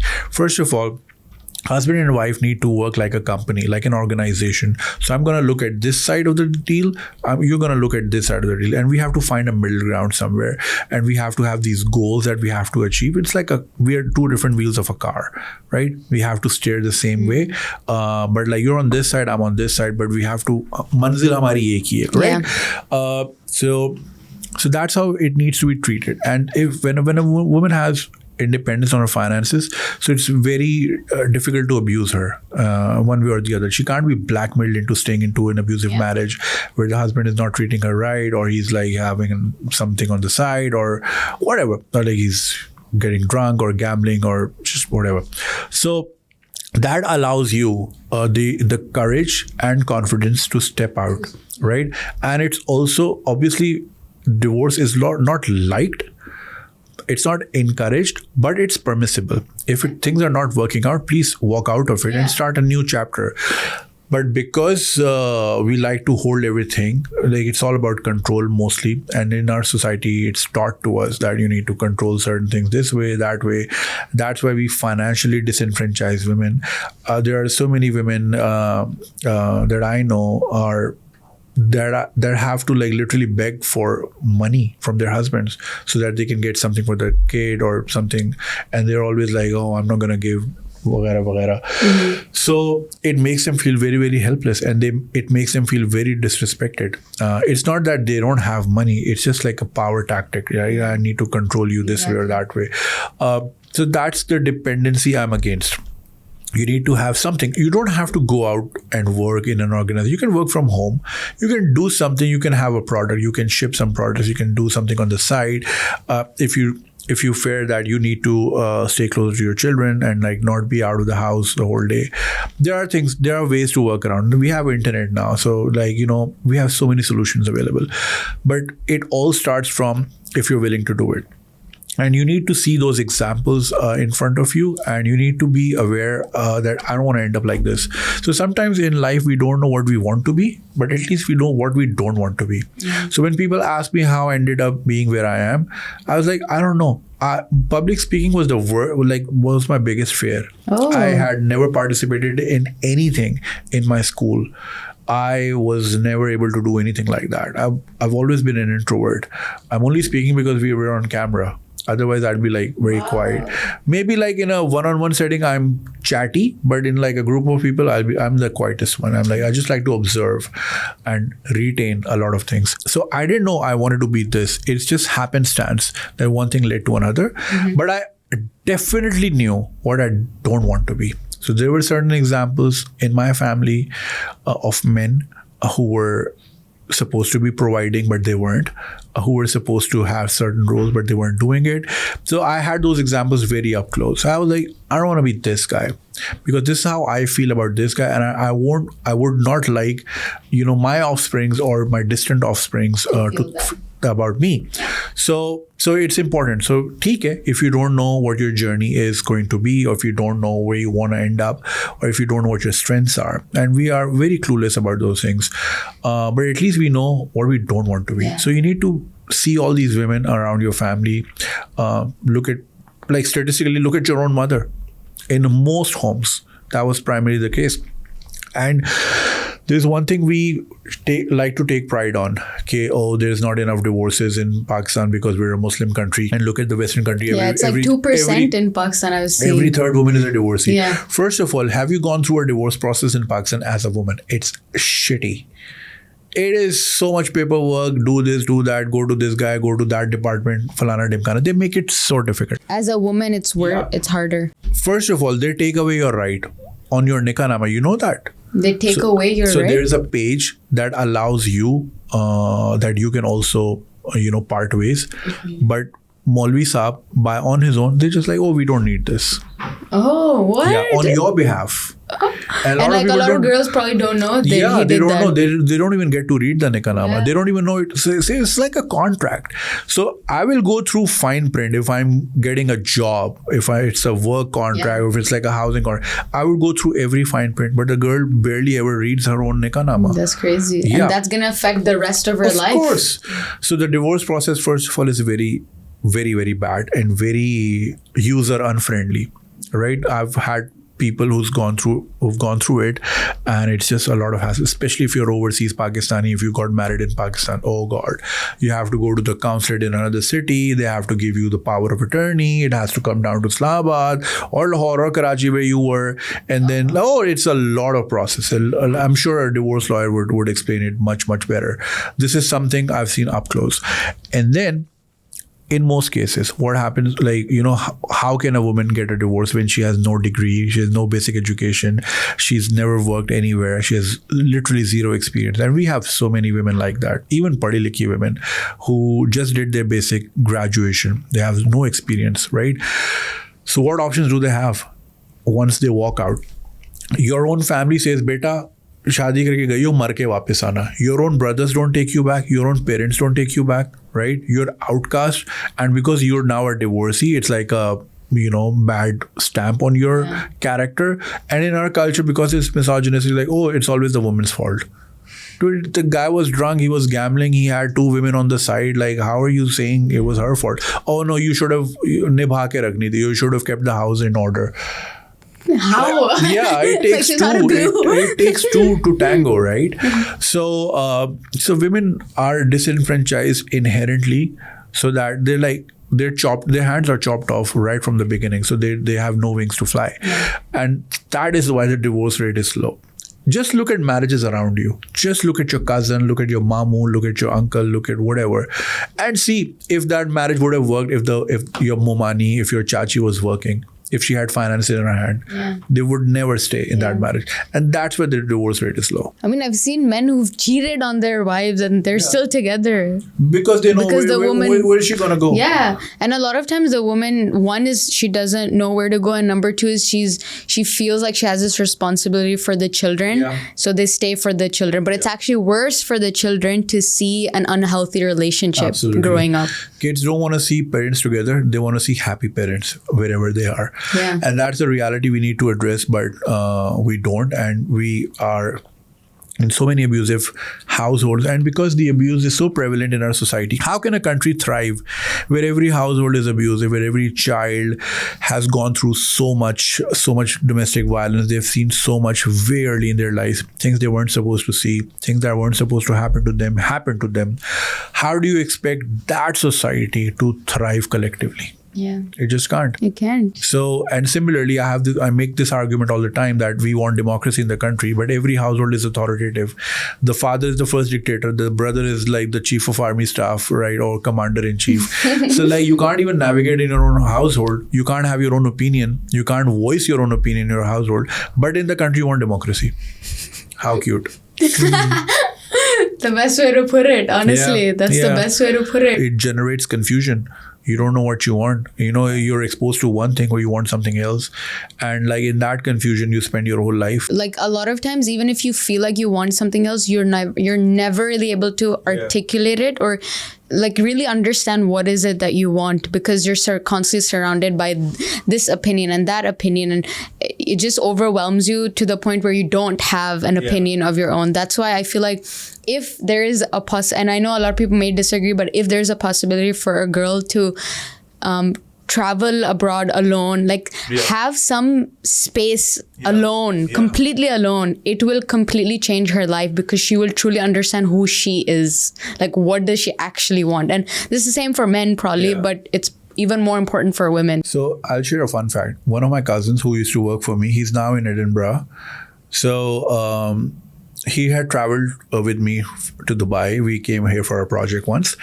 And then another YouTuber was going to Turkey, and I told him to my friend, he was my colleague, so I told him to just take my cousin Sarmat, just take him with him and he'll help you out with things.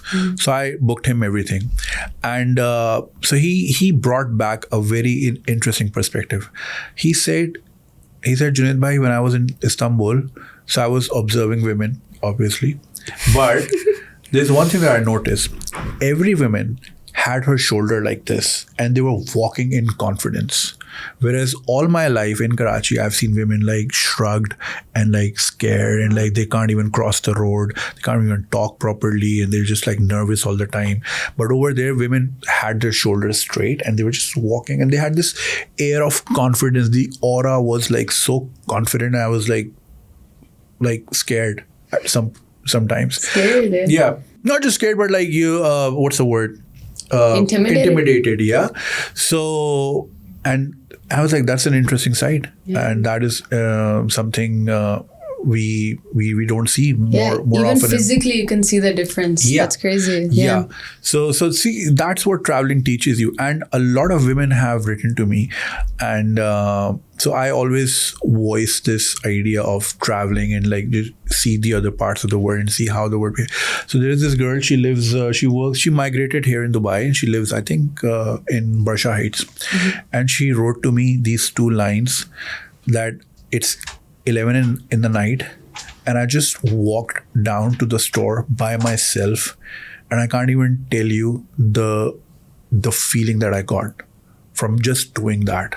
And it's such a basic thing. It's a luxury in Pakistan, but it's like such a simple thing to do. Like, you feel like having a karak late at night, you just go out, walk all the way to your neighborhood, go to Rabash, you just do it. It's like I could never even think of that in Pakistan. Yeah, I think a lot of things, especially living in UAE, you take for granted. You don't realize that it is a privilege to be able to do that. It is especially as a woman, it's a privilege because it's not common in, not just in Pakistan, even if you look at like US. Like there was this recent, I think it was a survey that was talking about safety in multiple different countries, and Pakistan was ranked safer than the US. Which I was shocked about, but it's true. Pakistan was even safer than the US. So depends where you are. Yeah, I guess. Yeah, that's true. US is also quite big. But anyway, it was just to show that all of these countries have this level of like it's a privilege that you can't have in those countries. So I had this Irish friend here in Dubai. She moved back some time back. So when we got friends, I used to ask her like, you're from the first world, perhaps like Europe is far better. So what brings you here? It's not the best weather. She's like, I like to run. And so she used to live in JLT. So she's like, I go for a run at 3:30 in the morning, something I can never do in Europe. I feel so safe here. Wow. So clearly, I didn't have the female perspective because I've never been unsafe. I've been to certain areas in different countries where I felt unsafe, but not to a larger degree, right? As much as a woman would normally do. So that's a perspective I didn't have. And the UAE is best when it comes to women's safety. And there's so many examples.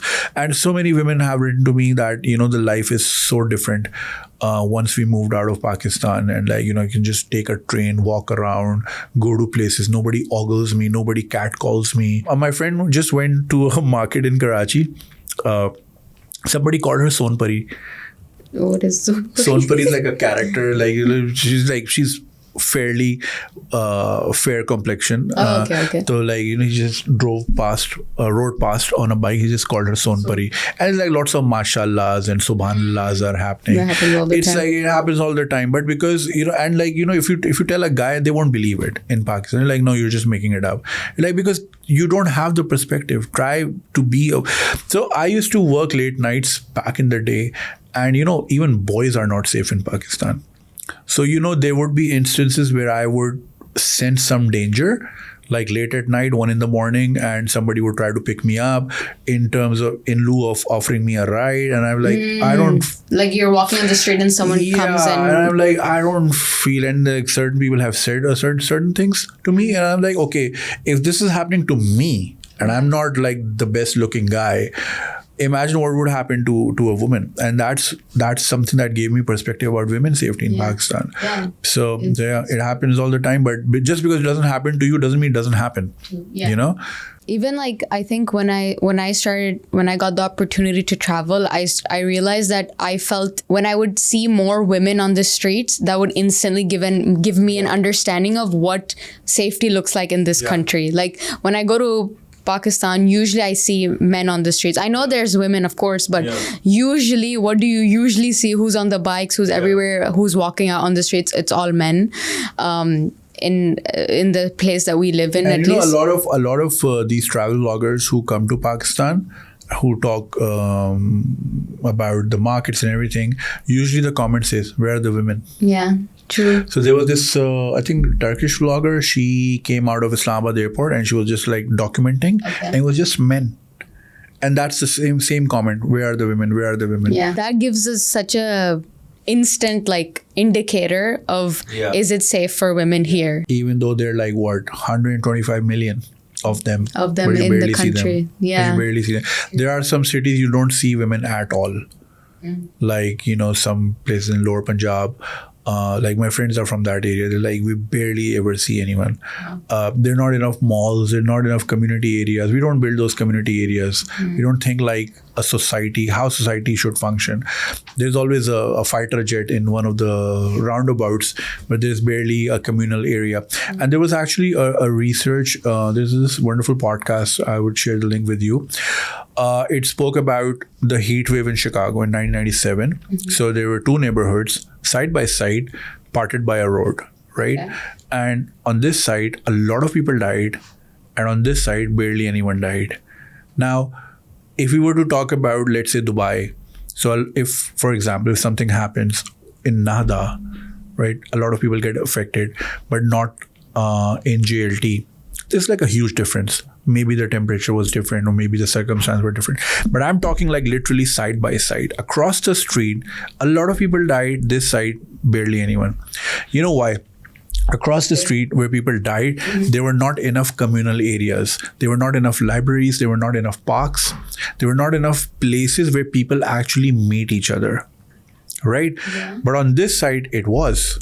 So the study, the social scientist who did the study, he concluded that people, these communal areas would actually serve as, so like, for example, you're in a co-working space. I'm sure you walk past and say hello to 100 people and they say hello to you. And then sometimes you get to chat. What do you do? So like, once you start getting to know people, you find out, okay, in time. So this guy is a doctor. So if my mother has a heart attack, I know which house to ring a bell before calling 911, right? So if she a veterinarian, if something happens to my dog, I need to come to her. So when there are communal spaces, people know each other. They're able to help each other. They know who to reach out to.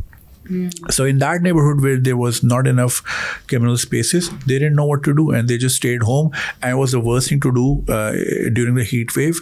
And a lot of people ended up dying. So what do you actually do? I mean, I'm just curious. So you need to have enough communal spaces where people interact with each other, because interaction leads to solutions. For example, all these big tech companies, Apple, Facebook, what have you. So they purposely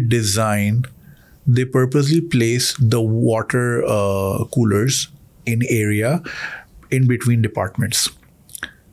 So that sales guy and the engineer, they both come to the same, dispenser. And they can talk to each And other. they talk to each other. Like, It's what a are you guys? bond, yeah. What are you guys working on? Oh, we're thinking along those lines. Oh, really? Okay, well, So it's called serendipity.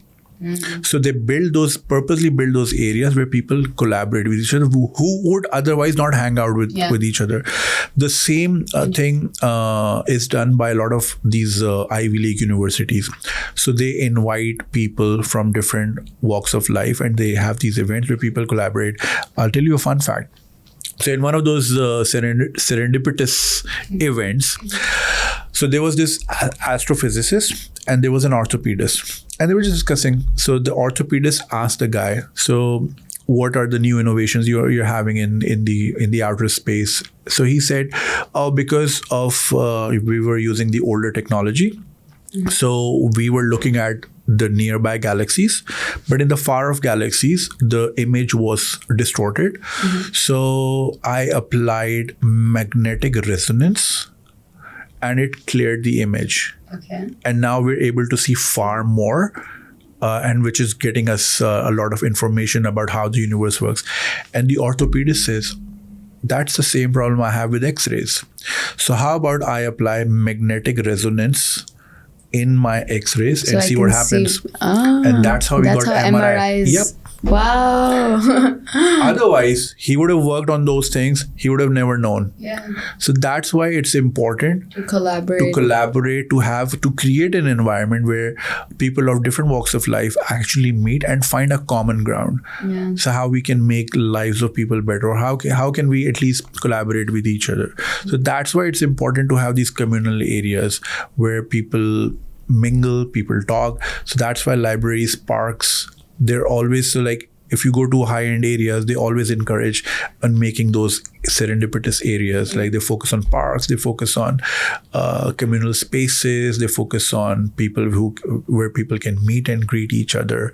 So that's how you learn about, and you end up collaborating, and it's good for the society eventually. And progress happens faster as well. Yeah. Like even historically, if you think about writing was discovered in Mesopotamia, which is Iran or Iraq. I think it's Iraq. Iraq. And before writing was discovered, lots of tools of agriculture were discovered in different parts of the world at different periods of time, like basic tools of harvesting, whatever. But if they had known that, in that region they had discovered it, then they would have had food much faster. They would have been growing much faster. So the same thing with writing. It was discovered in Mesopotamia. It spread much faster, and so intellectual thought we were able to share it at a faster pace. But imagine if writing was discovered multiple times at different regions of the world and they didn't know. It would have been much slower for us to eventually reach that stage of intellectual discussion. And speaking of Mesopotamia, the one of the early people, Assyrians, it's Anunnakis. Anunnakis gave the knowledge to the people. It's a myth, but to the people who gave people who were based around Mesopotamia, so they learned the writing and they learned agriculture. So there is one of the tablets that is actually a customer review of bad wheat. A tablet that is a customer review. It's actually sort of a letter. Oh, okay. So it's actually a customer review. Okay, the supply you gave me last time was bad. Yeah. That was like probably one of the first customer review. Customer reviews out there. So there's a chapter in Bible. So the Tower of Babel, the story. So if I break it down, it's like it says that once the humans start speaking one language. So, why do we have differences? Because we have miscommunication. Even in relationships, we have miscommunication. That's why things are not thriving. Yeah. Same goes for different cultures, different countries. Historically, people were fighting because they didn't understand each other. So, for example, there are so many communities that are still living in the prehistoric era, deep in the Amazon, deep in different jungles. So, if you go there, they'll attack you. How do you tell them, I'm your friend, I'm not here to hurt you? Yeah. But because of lack of communication, they will end up hurting you or you will end up hurting them. So it says that once humans start speaking one language, they will progress unanimously and like exponentially. And it is happening now. We all speak one language, which is computer language. right? Cool. Okay. I thought mean, you were not- going to say English, but yeah. No. Not all people speak Yeah. English. It's like a very small proportion. Not small proportion, but like not But it's still not wide enough. everyone. Yeah. The Chinese is spoken even more. Yeah, true. That's Right. the most spoken language. So once the humans start speaking same language, they will go exponential. So if you look at all the technological advancements in the last 30 years, or however old you are, in your own lifetime, you've seen phones that big to the point that now they're in your glasses and you can operate like Star Trek. So it's going exponential because all the humans are speaking one computer language, and they're making the engineer in China is coding in the same language as someone in the other parts of the world, and that's why things are progressing really fast. Yeah, that's why collaboration is key in everything. Yeah. But I think we are usually taught to compete more than collaborate. Yeah. Which is probably a problem in a lot of societies that are not progressing, because we think everyone is our competition. Yeah. And that's obviously, how are you going to really progress if... And in the same thought that I was talking about the Tower of Babel, there's a movie, a Brad Pitt movie called Babel. Okay. So it has 3 simultaneous stories. I'm not going to spoil it for you. Okay, I haven't watched it yet. And the only problem in all those stories, which are going simultaneous, is because they can't communicate. So Brad Pitt and his wife, who just got shot on her neck accidentally, so they speak English, and they're deep in Morocco. They don't speak English. So he can't communicate that I need to get US embassy or like call someone. There is a Japanese girl. She is mute.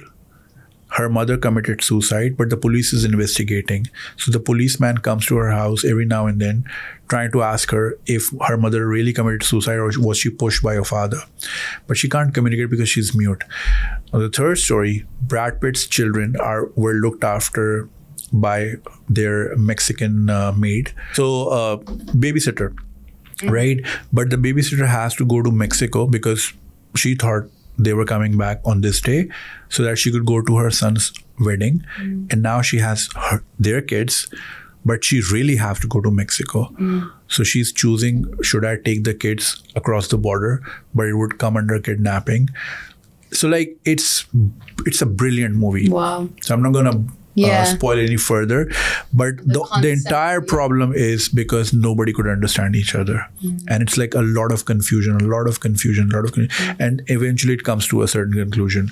So that is the idea. So once we start, and now that we start speaking one language, so we were in wars, we were like World War, the Vietnam War, and what have you. There were so many conflicts happening. There still are, but like there hasn't been as much peace in history as it is right now, because back in the day we were fighting all the time. Humans were fighting all the time, but now we've come to, sure, there are skirmishes, there are disagreements, there are egos at play, or they're like global war machinery that needs to be fueled and funded, so they have to create these conflicts around the globe. But proportionally we are at more peace than ever we were as humans. So, and that's primarily because we understand each other. We've made conventions, we made laws, we understand each other, we understand dignity, we understand human right, or try to at least. And that is why we have come to this conclusion that we are living a magnificent life. There are beds now that get heated and cold, as like you can operate them from your app. No king in the entire history of human had that kind of the bed. Like I sleep on a wonderful, so I've been sleeping 10 hours a day because the hotel beds are amazing, right? And like, you know, I sometimes think no king in the entire history of humans had this kind of bed that I have right now. I can choose the temperature of my water. Right. And that's such a luxury. So like, you know, like I have people in my family, they didn't have toilets. When they migrated from India to Pakistan, there was not enough development. So they would have to do the business on a pot, and they would carry that pot all the way to the end of the street to dispose it. Thank God we don't have to do it. We don't even look at it. We just press the button and it's gone. You don't have to worry about it, right? So we live in the best times as humans, and historically we're very well fed. You know, 100 years ago, people used to buy chocolate. They wouldn't eat it. They would put it on display, and people would come to their house to look at it. Because it was such a rarity. And now just go like to a Reese. status. Just go to Reese. It's like dude, go to any store in Dubai. There's so much chocolate. Dubai chocolate especially. God. Yeah. Have you tried it? Not yet. I got it. So like I like to buy meetha, but then I'm like, I'm not supposed to have it. Then you like guilt yourself. And then I end up giving it away. So I got it last time. I just didn't have the heart to open it, and I gave it to my niece. I'm like, you have it. Yeah, but I'll try it. Yeah, try But it. it looks a lot green. I tried matcha the other day. What do you think? Dude, terrible. It's like grass. You put hot water in grass and you're drinking Oh my god, it. my heart is broken. I love matcha. No, I think people who like matcha are just pretending. No, what do People you mean? who like sushi pretending. People who like matcha, they're pretending. No, like, yeah. what do you mean? I love sushi as well. How is it? See, I think that's what I used to think before I tried good matcha. Okay. When I used to try matcha, I was like, why do people even like this? Where did you get me the matcha from? It was from Pete's. Pete's? Oh, Yeah. Pete's Coffee, yeah. Okay, which one is the best matcha? That's not the best, in my Okay. opinion. The best is Trio. Yeah, Trio? Yeah, you've probably heard. It's a classic. saw Or a reel. Dopa in Al Sarkal Avenue. And I've heard about matcha vibes. I don't know about that one. So I don't know. Maybe it's days good. that opened up and they're like Oh, new. The OG. matcha. Okay, I don't know. Okay. But Trio Dopas, when you try those, and then if you don't like it, then I don't know. That's just you. I I'll send think. you a bill if I don't like it. I'll send you a receipt and you pay for Do it. you have like the original matcha or do you go with like the coconut or like the strawberry? Yeah, I can't have original. Okay. Yeah, I think if you try, yeah, you're right. If you try the original matcha, it's very grassy. But coming back to what you were saying about how communication and collaboration is ultimately the foundation of progress and innovation. Like, even if you think about it, like, we drink Ethiopian coffee, we wear Chinese bags, we wear like Pakistani textile. Like, all of these things are just the only reason we have all of this luxury is because of communication between these countries, because of globalization. Also, the guy who invented shipping container, it changed the whole world. Yeah, it happened somewhere around 40s and 50s. So before that, trading was very cumbersome, and you had to individually put like sacks or bags. But so he just thought of a box. He's like, how about I make a box? And shipping containers just changed the entire industry. Do you know where he was from? Like, where was that? He should be from Denmark. If I'm not wrong, because AP Moller Maersk, the biggest shipping line industry, is from Denmark. Okay. So I assume he was from Denmark. But yeah, it changed everyone's life. Yeah, that's the beauty of... Yeah, Temu all the way. Temu's the best. I think almost like half of my outfits are from Temu. Oh really? Is it working for I you? love it. So like half of the things that I get from it is like meh.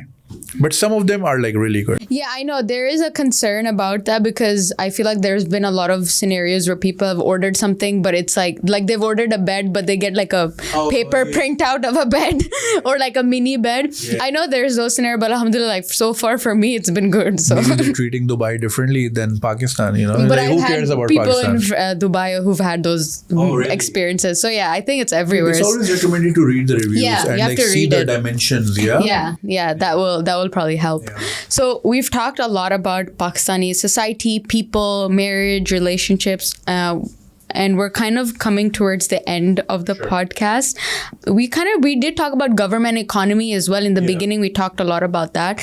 I wanted to ask you a question of how do you think Pakistan would look like without corruption or without, I guess, government bureaucracy or things like that? What would a Pakistan look like without corruption to you? Okay, so corruption is a very necessary oil in the engine everywhere. Corruption happens everywhere. It's not just a matter of corruption. It's also a matter of. So I think the Vietnamese, somebody in the higher ups in Vietnam, she actually came out and said that without corruption, things won't happen. So it's a necessary oil to get things done in bureaucracy, right? And it happens everywhere, maybe in different shapes and sizes, but it's prevalent. Now, I'm not justifying corruption. And corruption is not only, a lot of people assume corruption is just like, I'm giving you some money to sign a piece of paper. No, it's corruption of power. It's misusing your power. It's misusing your status. It's misusing anything, right? And undermining someone who's not from the same same power structure as yourself. Different forms. So it comes in different forms. However, what can make it better is a culture wherein we allow a lot of young minds.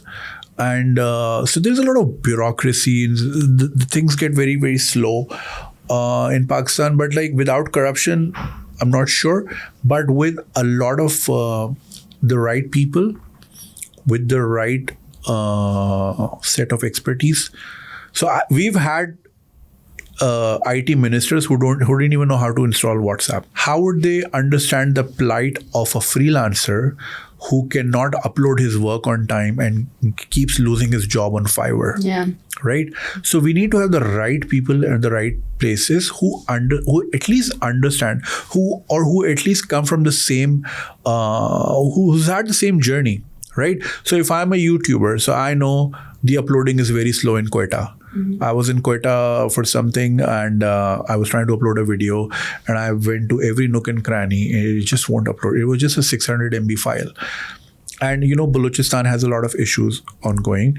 And, I spoke to somebody in the higher ups and I said, the youngster want to make money. Yeah. So if you're not going to give them opportunities this way, they're going to find somewhere else, right?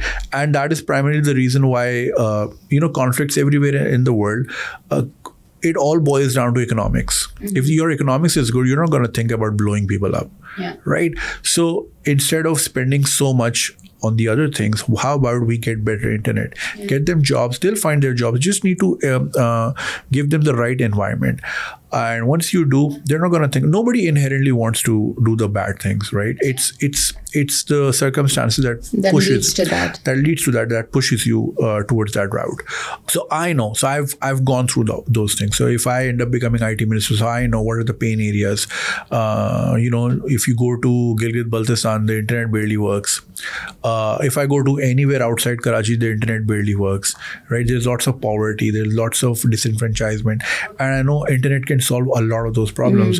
A good friend of mine, he lives in States now, so he came to Karachi, he went to Mohenjo-daro, especially because he wanted to see the ruins. So there were lots of those handicraft places with like wonderful work. He's like, if only this dumb guy, this dumbass knows what Amazon is or Etsy is, or if he has basic internet connection, he can sell these things for $60 a piece that he just sold me for $60, right? But it's only a matter of them getting connected. So internet connectivity can take you leaps and bounds.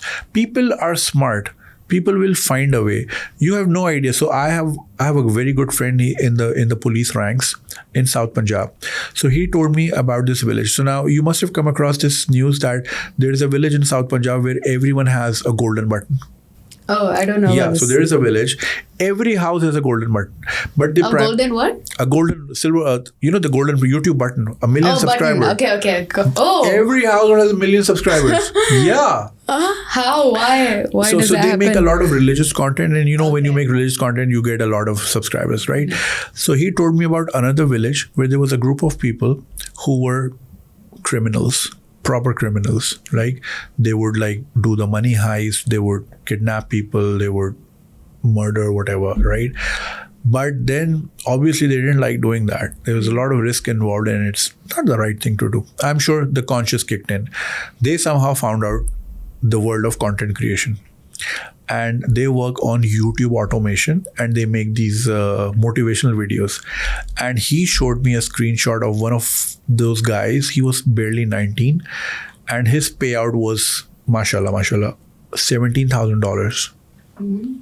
Living in South Punjab where there's barely internet connection, but they're doing that, right? So you just had to provide them connectivity. Yeah. They found a way out. There is potential. They can do something out of it. He's saying these guys are making motivational videos and they're routing their videos towards US market. So imagine. And it works. Yeah, it works. Yeah. So Pakistan can do wonders. I mean, the corruption will always be there. It's everywhere. It's not going to go away. It's just that the rule of law, first of all, it can inhibit a lot of corruption, a lot of blatant corruption that there is, right? It won't be as exposed as it is right now. Right now, you can just pay your way out of anything that happens. I guess the extent of corruption would reduce. Yeah. At least there would be something to be scared of. Right now, there's nothing. And when you have a free hand, you will do anything to disenfranchise people and to roll people over, and people do that. So the rule of law is something that is, and like we see in the Emirates and across Middle East, the rule of law is so good that you can leave your laptop in the car. I can't even think of that in Karachi. My car will be broken and the laptop will be gone. It happens all the time. But once there is rule of law, and once there is like the fairness in terms of economics, people won't have to do those things, right? Once they are enabled enough to make a decent living, nobody wants to be a criminal. Nobody wants to do the bad thing. It only happens because there's a very disproportion of wealth. Very few people have a lot of money, and then a lot of people barely can do 2 meals a day.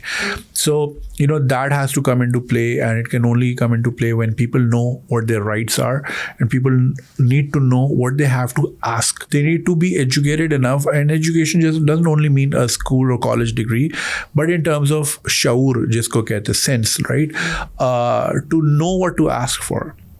Don't ask for a road. They'll keep building the road every time.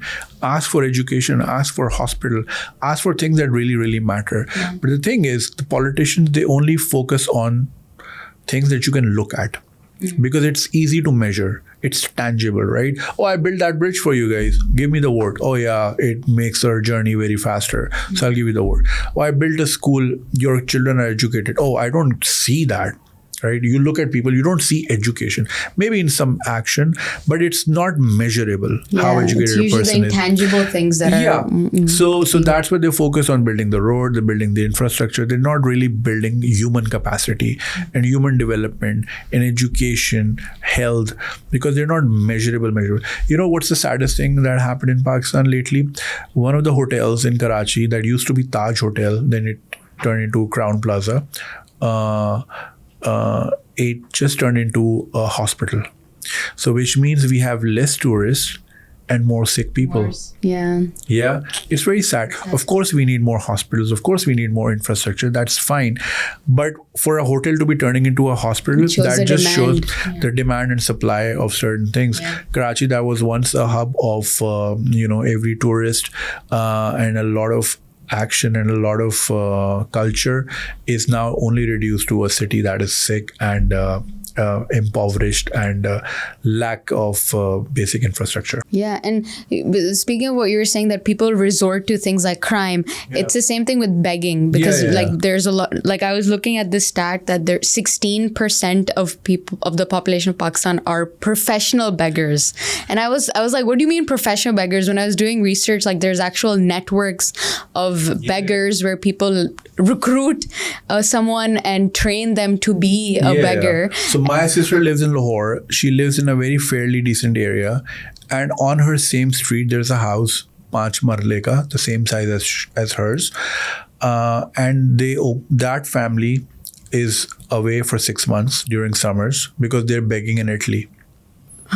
And they openly say that, yeah, we do that.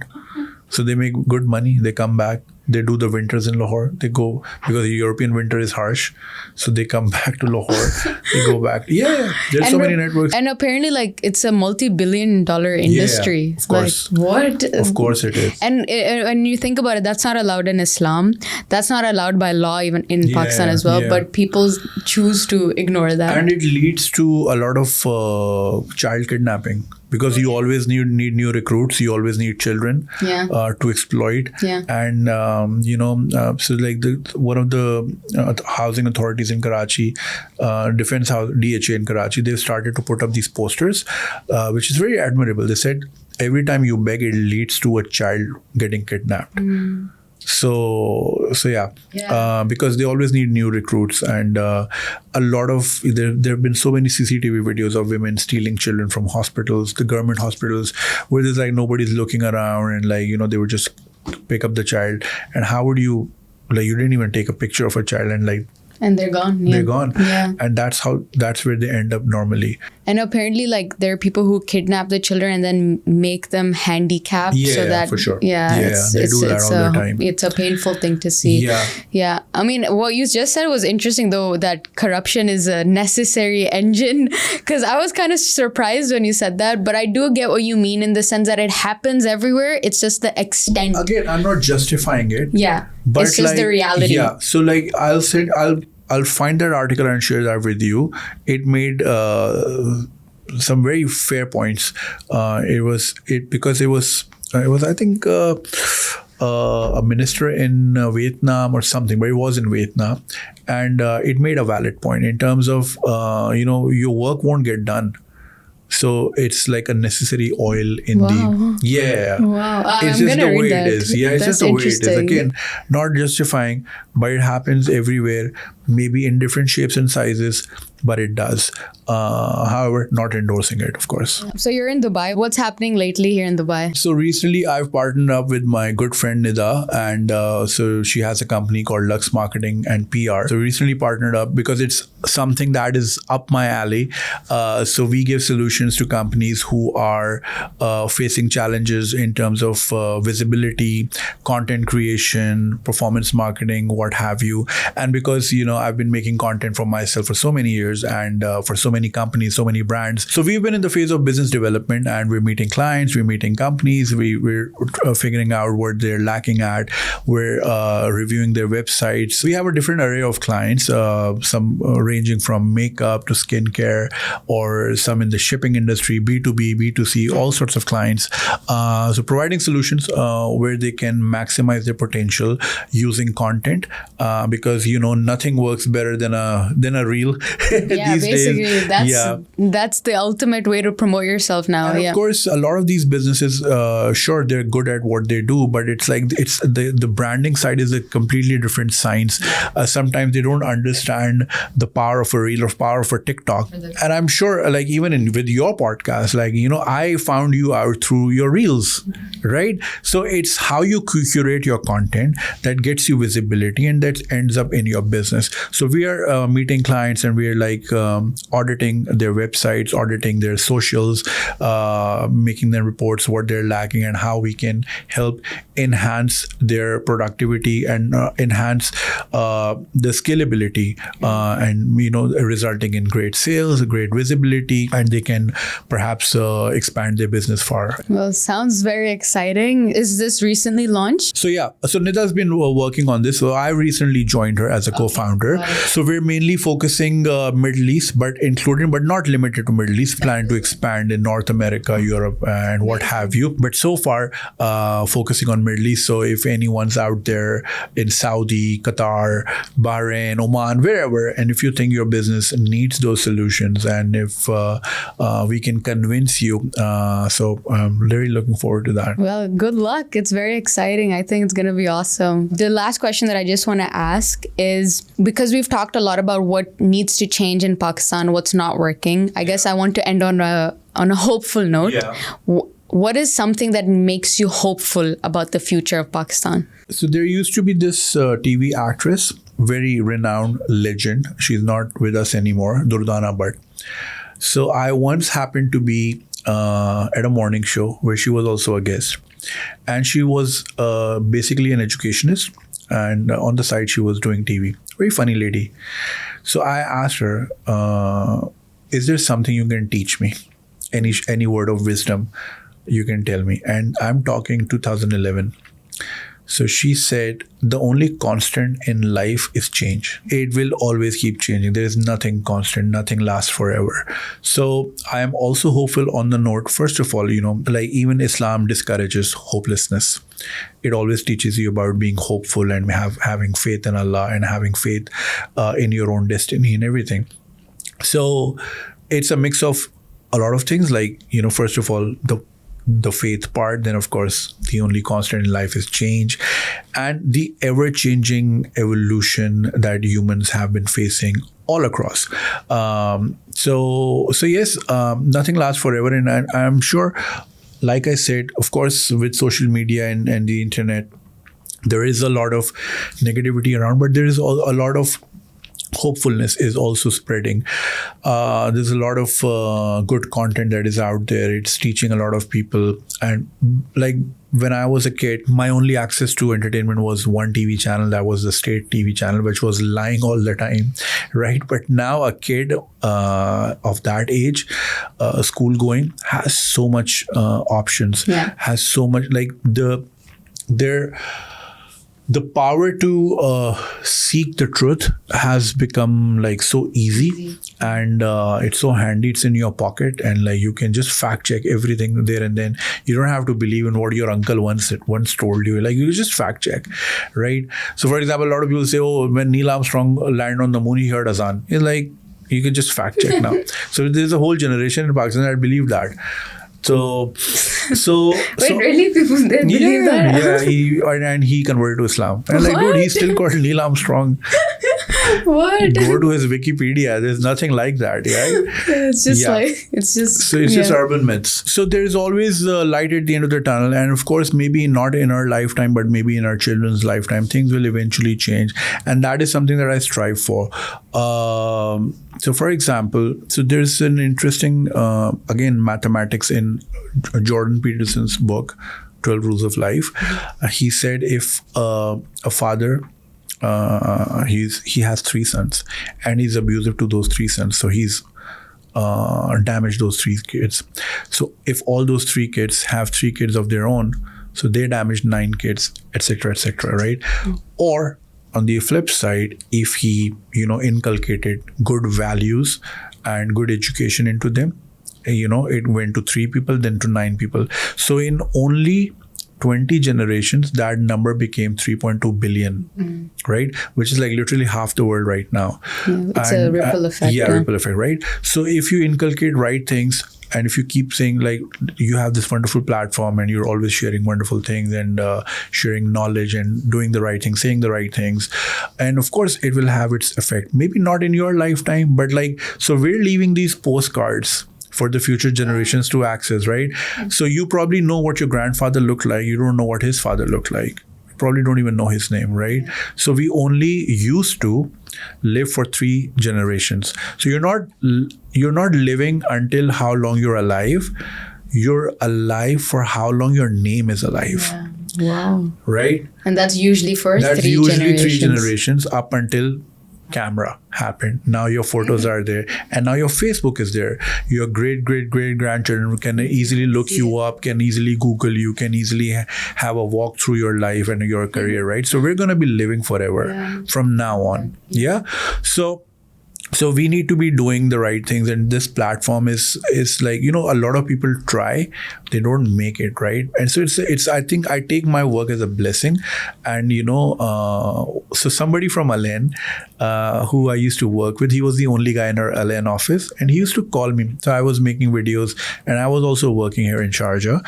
So he used to tell me, he was a very religious man, so he used to say that everyone knows how to speak, but it's only when God wills who he gives the substance to in their voice. And you have that. So make sure you use it for the right purpose. Sure, have fun, make money, whatever. You have to do your business and everything, but say the right things.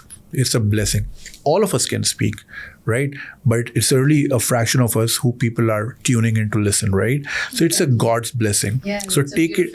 Yeah. So use it responsibly. So that's why I always encourage. So I'm sure people might not be understanding what my message is right now, but maybe their kids or maybe their kids will eventually understand, oh yeah, that uncle used to say the right thing. You know how sometimes you're on YouTube and a video turns up on your feed and it was from 11 years ago, and like, how did that turn up? Right? So it's algorithm, just like taking you back in time. So maybe 150 years later, I pop up on some kid's news feed and you're like, okay, that guy sounds interesting. Okay, and then he watches one video, then the next, then he binge watches, then he calls his friend like, dude, this guy used to say these things, and maybe writes an article or like does like maybe like a VR community. You never know what's happening there. And then maybe, they understand what you were saying at one point about women's rights, or what I was saying about, how marriages should be, or like whatever. So So yeah, I'm always hopeful, and I take this as blessing, and I take this very responsibly and seriously, and I hope it will eventually. No good energy that is exuded is a waste. I think it always finds a way, one way or the other. If not today, then tomorrow, then It will find eventually. its way. Yeah. So we need to just keep sending good thoughts and keep sending out the positive energy. And that's what you're doing. So I appreciate you for doing that. We're learning a lot from you. I mean, this whole conversation, I learned like all those fun facts. I feel like I'm going to add it to my little note section and remember it. So thank you so much. This was fantastic. I hope you enjoyed it as much as I did. Yeah, absolutely. Thank you very much. And we're at the end of the show. Thank you. Thank you. Thank you.